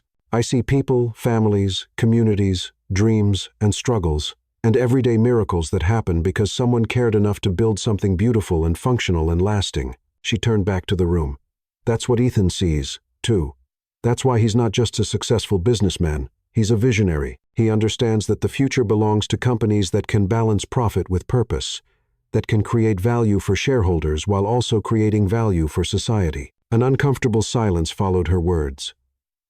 Olivia could see board members exchanging glances, could practically hear the wheels turning in their heads as they tried to process what she'd said.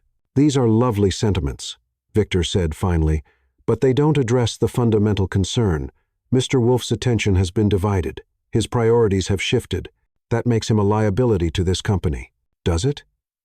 Olivia looked directly at Ethan, who had remained silent throughout the entire exchange. "Mr. Wolf, would you say your priorities have shifted since we began our relationship?" Ethan was quiet for a long moment, his storm-gray eyes never leaving her face.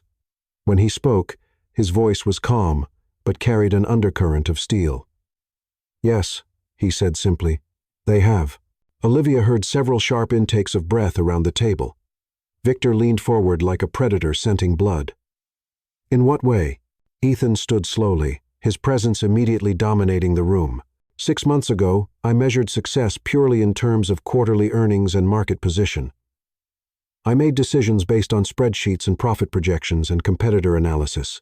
He moved to stand beside Olivia, close enough that she could feel the warmth radiating from his body. "But recently, I've begun to ask different questions, not just, will this make money, but will this make the world better?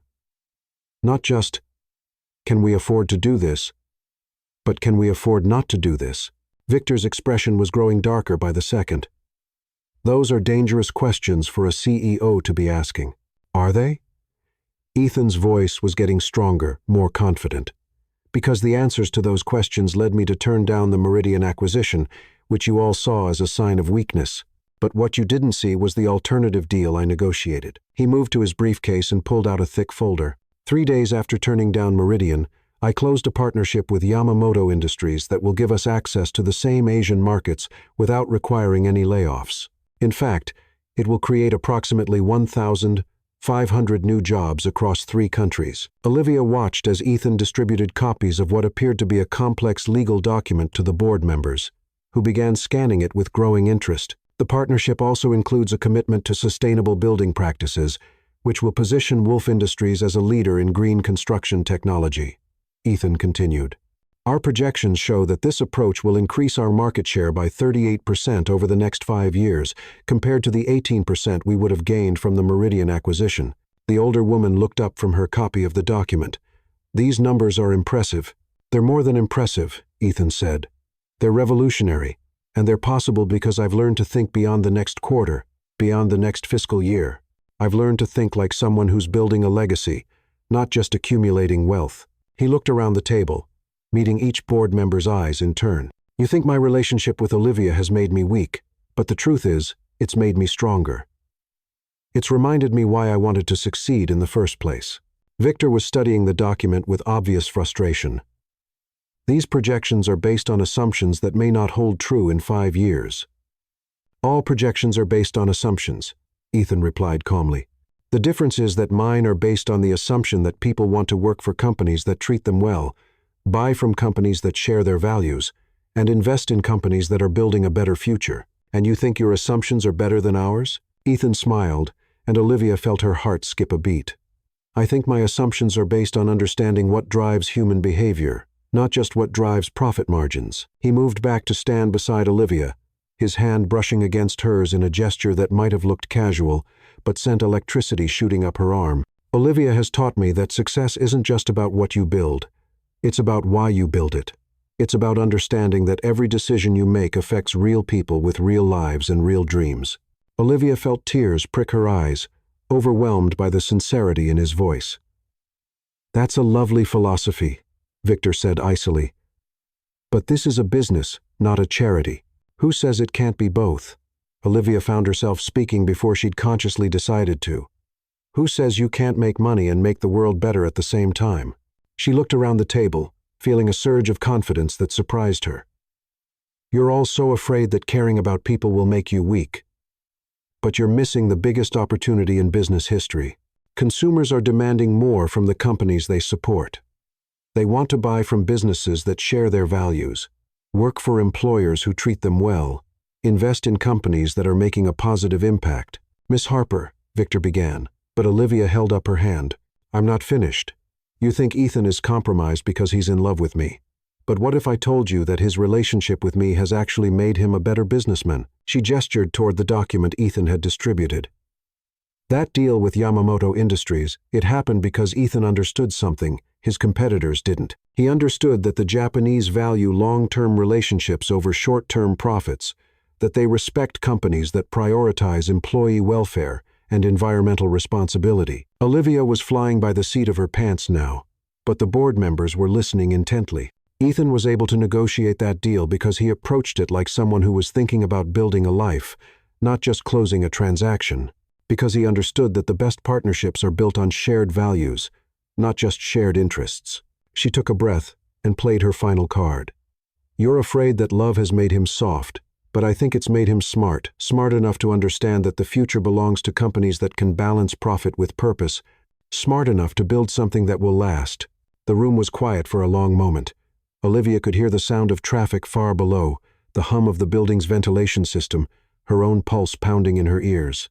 Finally, the older woman spoke. Mr. Wolf, do you have any other deals in the pipeline that follow this new philosophy?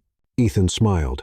3, including a partnership with a consortium of African governments that will bring clean water technology to rural communities while generating substantial returns for our investors. Victor was beginning to look desperate. You're gambling with shareholder money on feel-good projects.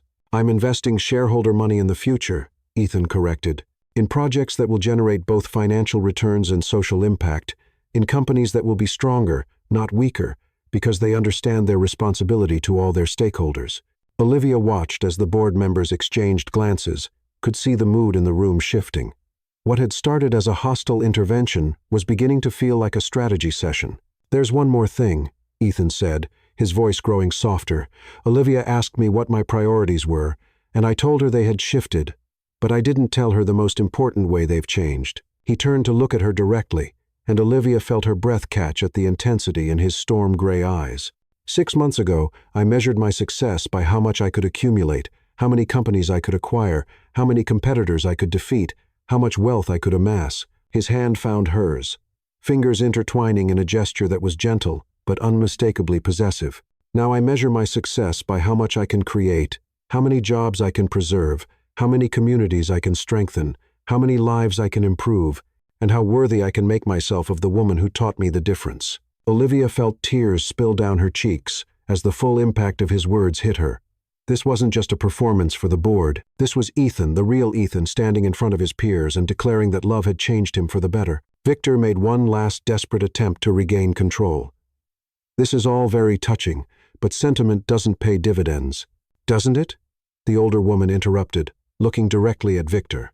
Because if these projections are accurate, Mr. Wolf's new approach will increase our dividend payments by 42% over the next 5 years. She stood, gathering her papers. I move to table the vote of no confidence pending a full review of Mr. Wolf's recent strategic initiatives. Seconded, said another board member. All in favor? Olivia watched in amazement as hands rose around the table, not all of them. Victor and 2 others remained seated, but enough to carry the motion. Motion carried. The older woman announced, Mr. Wolf, we'll expect a full presentation of your strategic vision at next month's board meeting.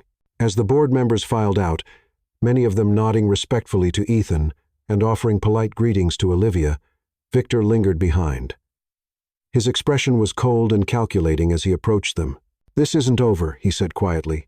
You may have won today, but the fundamentals haven't changed. Emotion is still a weakness in business, and eventually that weakness will cost you everything. He looked directly at Olivia. And when it does, Miss Harper, remember that you're the one who convinced him to gamble with other people's money on your romantic ideals. With that pleasant sentiment, he strode out of the boardroom, leaving Olivia and Ethan alone with Sophia, who had remained silent throughout the entire meeting. Well, Sophia said cheerfully, that was fun. Remind me never to get on your bad side, Olivia. You're terrifying when you're defending someone you care about. Olivia felt heat creep up her neck. I was just trying to help. You were magnificent, Ethan said softly, his eyes never leaving her face. Absolutely magnificent. Olivia looked at him, really looked at him, and saw something that made her pulse race. The professional mask was completely gone now, replaced by an expression of wonder and gratitude and something deeper that she wasn't quite ready to name. I should go, she said, suddenly feeling overwhelmed by the intensity of his gaze. Let you get back to work. Olivia, wait. But she was already gathering her purse, already moving toward the door. She needed air, needed space, needed time to process what had just happened in that boardroom. I'll drive you home, Sophia offered, catching up with Olivia at the elevator. During the ride back to Brooklyn, Sophia was unusually quiet. It wasn't until they were pulling up outside the bakery that she finally spoke. You love him, she said. It wasn't a question. Olivia stared out the window at her little bakery with its cheerful awning and hand-painted sign. It doesn't matter. Why not? Because he's still living in 2 different worlds, the boardroom and the warehouse, the businessman and the dreamer. And I don't know which one is real. Sophia studied her profile. What if they both are? What if he's trying to figure out how to integrate them? Then I hope he succeeds, Olivia said. But I can't wait around indefinitely while he decides who he wants to be. As Olivia climbed out of the car and walked toward her bakery, she could feel Sophia watching her. But she didn't turn around. She couldn't, because if she looked back, she might see Ethan's Aston Martin pulling up behind Sophia's Mercedes, and she wasn't ready for that conversation yet. Inside the bakery, Mia was waiting with coffee and concerned questions. But Olivia just shook her head and disappeared into the kitchen, where she spent the rest of the afternoon creating increasingly elaborate pastries, each one more complex than the last. She was piping delicate rosettes onto a batch of eclairs when her phone buzzed with a text message. Ethan, thank you for everything. I know what you did today, what you risked for me. I won't forget it. Olivia stared at the message for a long time before typing back, Olivia. Just returning the favor. You showed me your warehouse. I showed them your heart, Ethan. Is that what you saw today? My heart? Olivia's fingers hovered over the keyboard. She could deflect, make a joke, keep things light and safe, or she could tell the truth. Olivia. I saw a man trying to become worthy of his dreams. It was beautiful. Ethan. Olivia. I have to go.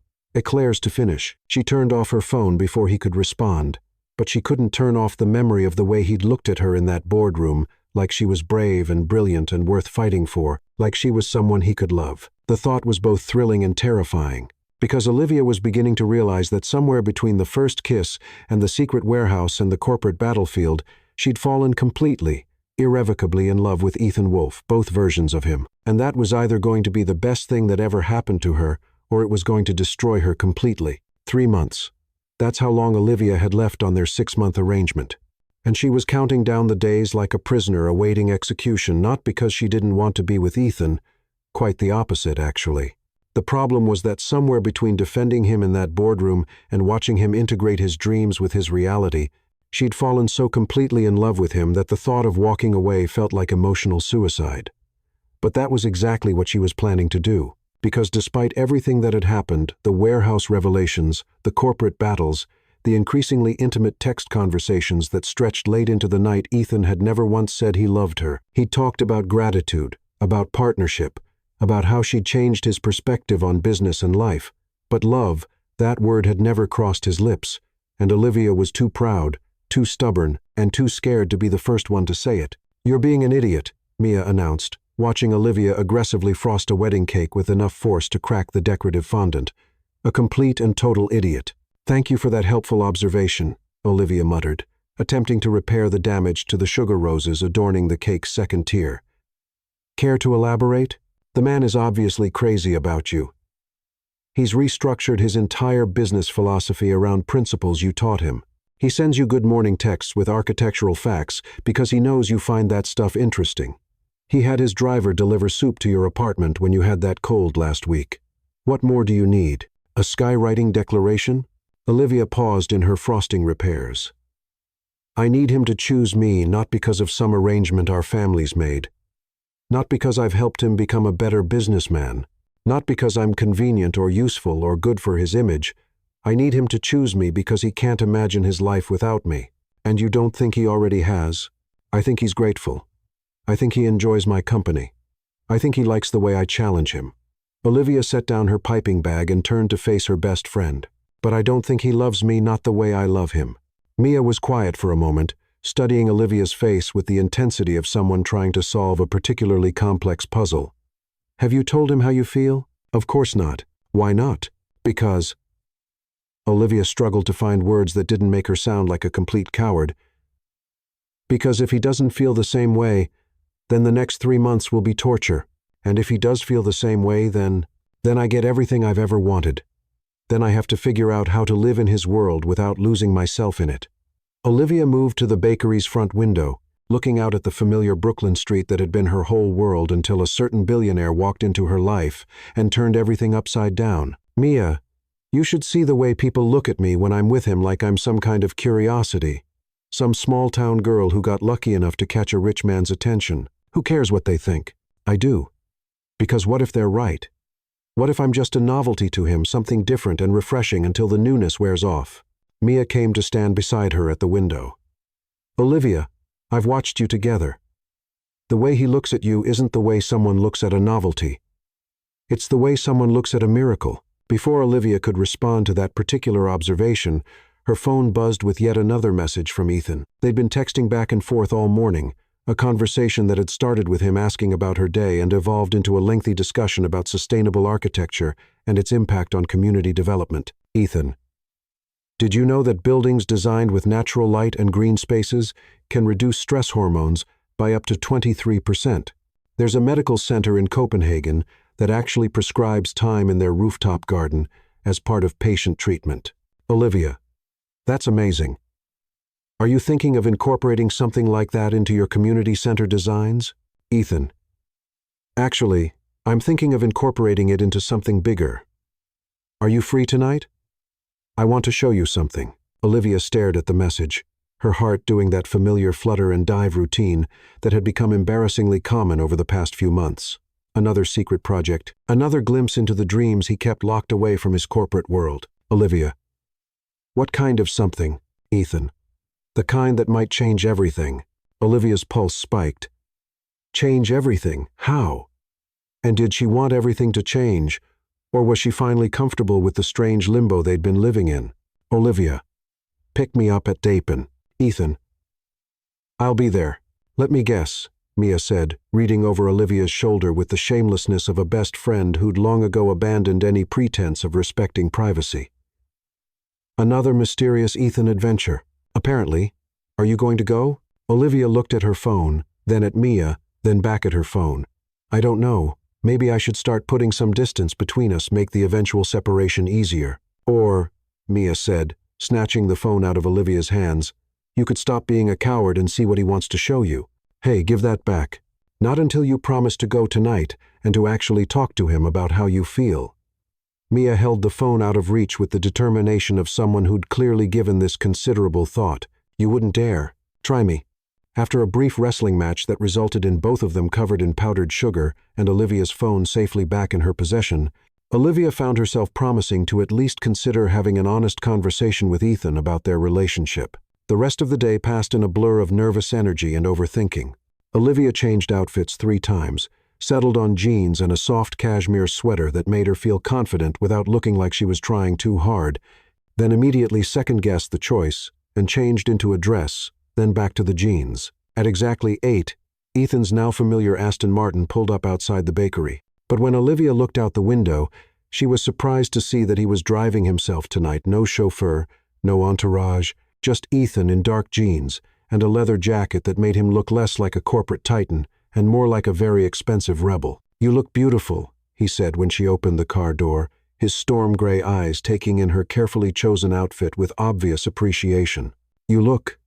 Olivia paused, trying to find words that captured the way the leather jacket emphasized his broad shoulders and made his eyes look even more intense than usual. Dangerous.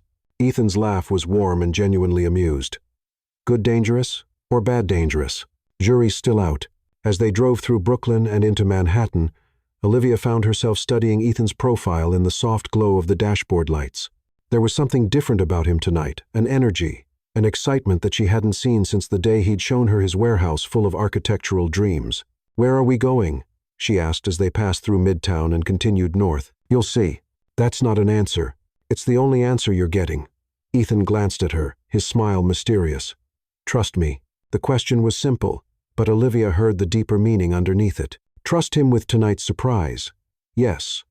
But also trust him with her heart, with her future, with the terrifying possibility that this arrangement might become something real and permanent and wonderful. I trust you, she said quietly, and meant it. They drove in comfortable silence for a while, the city lights streaming past their windows like falling stars. Olivia found herself relaxing despite her nerves, lulled by the smooth purr of the car's engine and the soft jazz flowing from the sound system. Tell me something, Ethan said as they crossed into the Bronx.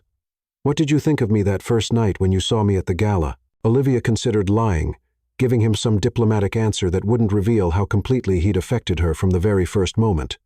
But they'd moved beyond diplomacy, months ago. I thought you were the most beautiful and terrifying man I'd ever seen, she admitted, like a fallen angel who'd forgotten how to fly but was too proud to ask for help. Ethan was quiet for so long that Olivia worried she'd said too much, revealed too much. But when he spoke, his voice was soft and wondering. That's remarkably accurate. The beautiful part or the terrifying part? The fallen angel part. I spent so many years being what everyone expected me to be that I forgot who I actually was underneath it all. He glanced at her, his expression vulnerable in the dim light. You helped me remember. Olivia felt her chest tighten with emotion. Ethan, we're here. Olivia looked around, confused. They'd stopped in front of what appeared to be an empty lot in the South Bronx, surrounded by chain-link fencing and construction equipment. But as her eyes adjusted to the darkness, she began to make out the skeletal framework of a building rising from the ground like the bones of some massive creature. What is this place? She asked as Ethan came around to open her door. The future, he said simply, offering her his hand. He led her through a gap in the fencing, past construction trailers and piles of building materials, to a temporary elevator that carried them up several stories to what would eventually become the building's roof. But instead of an empty concrete slab, Olivia found herself standing in the middle of what looked like a construction site crossed with a botanical garden. Raised beds filled with soil and young plants were scattered across the space, connected by meandering pathways that seemed to follow some organic logic rather than rigid geometry. In the center of it all was a small pavilion with floor-to-ceiling windows that offered a panoramic view of the city skyline. "Welcome to the Riverside Community Center," Ethan said, his voice filled with pride and something that sounded like wonder. "The largest sustainable mixed-use development in the Bronx, designed to serve a population of approximately 15,000 residents, while generating enough renewable energy to power the entire complex." Olivia turned in a slow circle, taking in the scope of what he was showing her.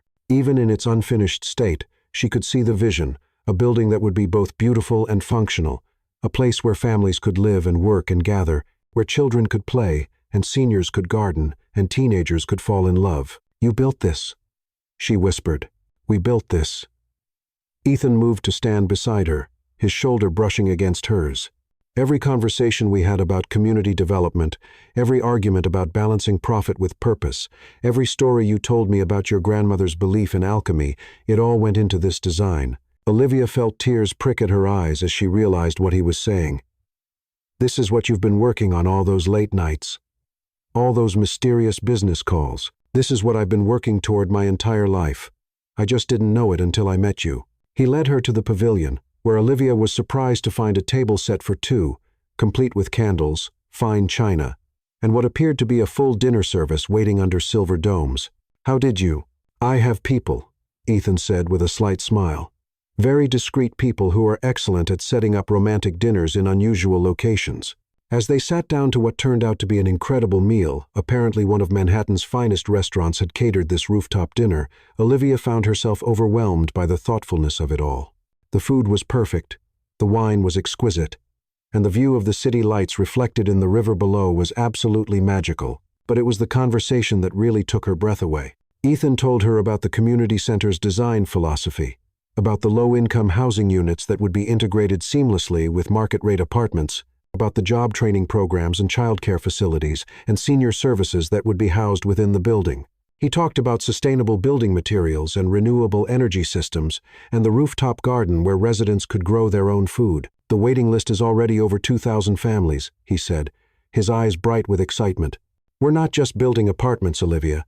We're building a community, a place where people can put down roots and build lives and dream about the future." "It's incredible," Olivia said, and meant it. "It's everything you talked about in your warehouse, but bigger, better. It's what you taught me was possible, that business doesn't have to be just about profit, that success can be measured in more than just dollars." Olivia felt her heart racing as she realized what this dinner was really about. This wasn't just Ethan showing off his latest project. This was him showing her a future where his dreams and his reality were perfectly integrated, where the man she'd fallen in love with could exist fully in both his worlds. "There's something else," Ethan said, his voice growing more serious. "Something I need to tell you." Olivia's stomach clenched with sudden anxiety. "What?" Ethan reached into his jacket and pulled out a thick legal document, setting it on the table between them. "I had my lawyers draw this up last week." Olivia stared at the papers, afraid to touch them. "What is it?" "Forgiveness of debt, complete and unconditional. Your family doesn't owe mine anything anymore, Olivia. Not money, not allegiance, not marriage contracts, nothing." Olivia felt the blood drain from her face. "I don't understand. I'm setting you free from the arrangement, from the obligation, from any pressure to marry me because of some 60-year-old debt." Ethan's eyes were intense, searching her face. "If you choose to be with me now, it will be because you want to be, not because you have to be." Olivia stared at the documents, her mind reeling. Freedom complete, unconditional freedom to walk away from this complicated, overwhelming, wonderful man without any consequences for her family or their business. It was everything she'd thought she wanted, so why did it feel like her world was falling apart? "Why?" she whispered. "Because I love you." The words hit her like a physical blow, knocking the breath from her lungs. Olivia looked up to find Ethan watching her with an expression of such raw vulnerability that it made her chest ache. "I love you," he repeated, his voice stronger now. "I love your stubbornness and your courage and the way you argue with me when you think I'm wrong. I love the way you light up when you talk about baking, the way you see beauty in simple things, the way you made me remember that there's more to life than quarterly earnings reports." Olivia felt tears streaming down her cheeks, but she couldn't seem to find her voice. I love the way you defended me in that boardroom, the way you saw through all my armor to the man I was trying to become. I love that you challenged me to be better, to think bigger, to care more. Ethan reached across the table and took her hands in his thumbs brushing away the tears on her cheeks. I love you so much that the thought of you feeling trapped or obligated or pressured into being with me makes me physically ill. Ethan, let me finish. His voice was gentle but firm.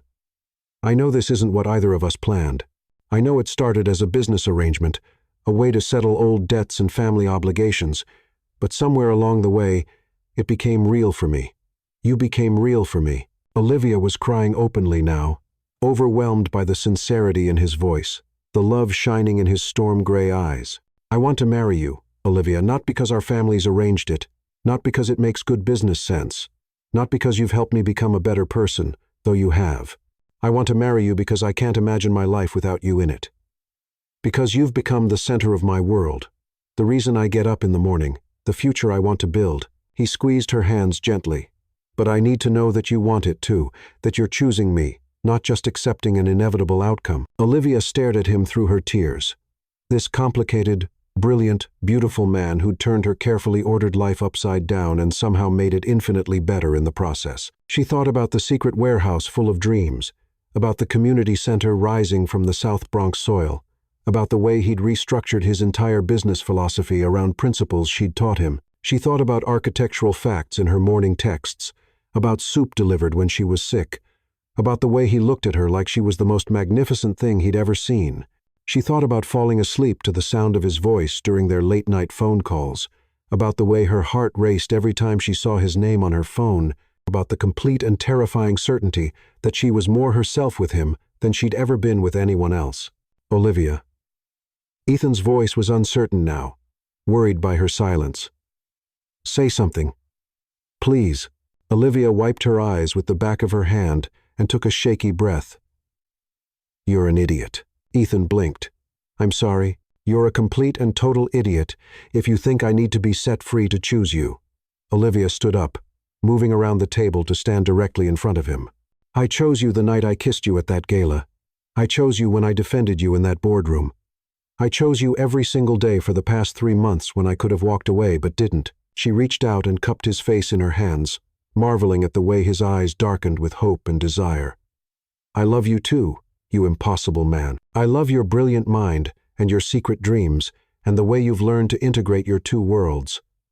I love that you designed a community center and worried about teenage romance. I love that you send me architectural facts because you think I'll find them interesting. You do find them interesting, Ethan said softly, his hands coming up to cover hers. I find you interesting. Everything about you, the businessman and the dreamer, the corporate shark and the secret romantic who sets up candlelit dinners on construction sites. Olivia smiled through her tears.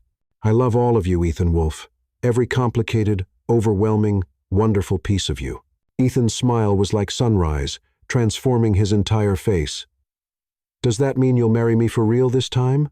Not because of any arrangement or debt or family obligation. Are you asking? I'm asking. Ethan stood and reached into his other pocket, pulling out a small velvet box that made Olivia's heart stop. Olivia Harper, will you marry me? Will you build a life with me? Argue with me about sustainable architecture? Help me remember who I am underneath all the expectations?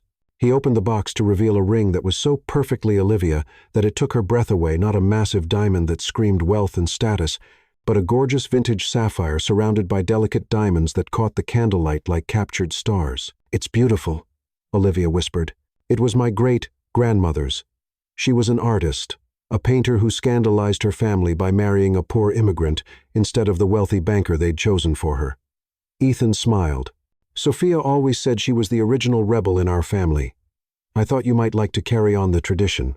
Olivia laughed through her tears. I love it. I love you. Yes, of course I'll marry you. Ethan slipped the ring onto her finger, and Olivia marveled at how perfectly it fit. How right it felt to see his great-grandmother's sapphire sparkling on her hand. There's just one condition, she said as Ethan pulled her into his arms. Name it. I want a spring wedding, and I want to make our own cake. Ethan's laugh was pure joy as he spun her around the rooftop garden, the city lights blurring into streams of gold and silver around them. Anything you want, sweetheart. Anything at all. When he set her down and kissed her, really kissed her with all the passion and promise and love they'd been dancing around for months, Olivia felt like she was finally coming home. They were interrupted by the sound of applause from the elevator. Olivia turned to see Mia emerging onto the rooftop, followed by Sophia, and behind them, both sets of parents, looking slightly overwhelmed but undeniably happy. "Did she say yes?" Mia called out, bouncing with excitement. "She said yes," Ethan called back, his arms still wrapped around Olivia. What followed was a celebration unlike anything Olivia had ever experienced. Apparently, Ethan had planned for this possibility, because champagne appeared as if by magic, along with more food and a string quartet that set up in the pavilion and filled the night air with music. Olivia found herself swept into hugs and congratulations, her hand examined and admired by what seemed like half of Manhattan's elite, who apparently had all been waiting in the wings for this moment. "You knew," she accused Sophia during a brief lull in the festivities. "You knew he was going to propose tonight." Sophia's smile was smug and entirely unrepentant. "I helped him pick out the ring and plan the menu and coordinate with the construction crew to make sure the rooftop would be ready in time." "How long has he been planning this?" "Since the day after the board meeting. He called me that night and said he needed to do something grand enough to prove to you that his feelings were real." Sophia glanced over at Ethan, who was deep in conversation with Olivia's father about sustainable building materials. "I think he succeeded." Olivia followed her gaze, watching the man she was going to marry gesture enthusiastically as he explained his vision for renewable energy integration. He looked happy in a way she'd never seen before, completely relaxed, completely himself. The businessman and the dreamer finally existing in perfect harmony. "He's different," she observed. "He's complete," Sophia corrected. "You made him complete." Later, as the party wound down and the guests began to disperse, Olivia found herself alone with Ethan on the rooftop, surrounded by the future community center and the glittering city beyond. "No regrets?" he asked, his arms around her waist as they swayed to music only they could hear. "Only one," Olivia said, looking up into his storm-gray eyes. Ethan's expression grew concerned. "What?" "I regret that it took us so long to get here. I regret all the time we wasted being afraid of what this could become." Ethan's smile was soft and understanding. "We weren't ready before. We needed time to figure out who we were individually before we could figure out who we could be together. And who are we together? We're builders," Ethan said without hesitation. "We build communities and dreams and futures. We build lives worth living and love worth fighting for." Olivia rose on her tiptoes and kissed him, tasting promise and possibility on his lips. When they broke apart, she was surprised to see tears in his eyes. "What's wrong?" she asked. "Nothing's wrong. Everything's perfect." Ethan cupped her face in his hands, his thumbs brushing over her cheekbones. "I spent so many years feeling like I was living someone else's life, being someone else's version of who I should be. But with you, I'm exactly who I'm supposed to be. I know the feeling." They stood together in comfortable silence, looking out over the city that had brought them together, the place where they'd build their future together. Olivia thought about the bakery in Brooklyn, about the community center rising around them, about all the dreams they'd chase and the challenges they'd face and the love they'd build together. "I have a confession," she said eventually. "What's that?" "I've been practicing." Ethan raised an eyebrow. "Practicing what?" Olivia grinned. "Signing my name as Olivia Wolfe, just in case." Ethan's laughter echoed across the rooftop, warm and rich and full of joy. "How does it look?" "Perfect," Olivia said, and meant it. "It looks absolutely perfect." 6 months later, on a perfect spring morning in Central Park, Olivia Harper became Olivia Wolfe in a ceremony that was everything she'd dreamed of and nothing like what she'd originally planned. Mia was her maid of honor. Sophia was surprisingly emotional as matron of honor. And Ethan looked like he might cry when Olivia walked down the aisle in her grandmother's restored wedding dress, carrying a bouquet of white peonies and rosemary. The cake was a masterpiece. 3 tiers of Olivia's signature vanilla bean cake with brown butter frosting, decorated with delicate sugar flowers that looked like they'd been grown in an enchanted garden. It was beautiful and delicious and perfectly imperfect, just like their love story. During their first dance, as they moved together to the same jazz music that had played during their drive to the community center, Olivia marveled at how perfectly they fit together, not just physically, but emotionally, intellectually, spiritually. "Any regrets now?" Ethan whispered in her ear as they swayed together under the fairy lights strung through the trees. Olivia looked around at their friends and family, at the faces filled with love and joy and hope for their future. She thought about the bakery that would soon reopen as Harper Wolf Artisan Breads, about the community center that was already housing families and changing lives, about the life they would build together. "Just one," she said. Ethan pulled back to look at her, concern flickering in his storm-gray eyes. "What?" Olivia smiled and pulled him closer, her lips brushing against his ear. "I regret waiting so long to kiss you that first night. I should have done it the moment I saw you." Ethan's laughter was pure joy as he spun her around the dance floor, their friends and family cheering around them. When he set her down and kissed her in front of everyone, with all the love and passion and promise in his heart, Olivia knew that this was just the beginning of their greatest adventure yet. After all, the best love stories aren't about the destination. They're about the journey. And Olivia and Ethan were just getting started. The end.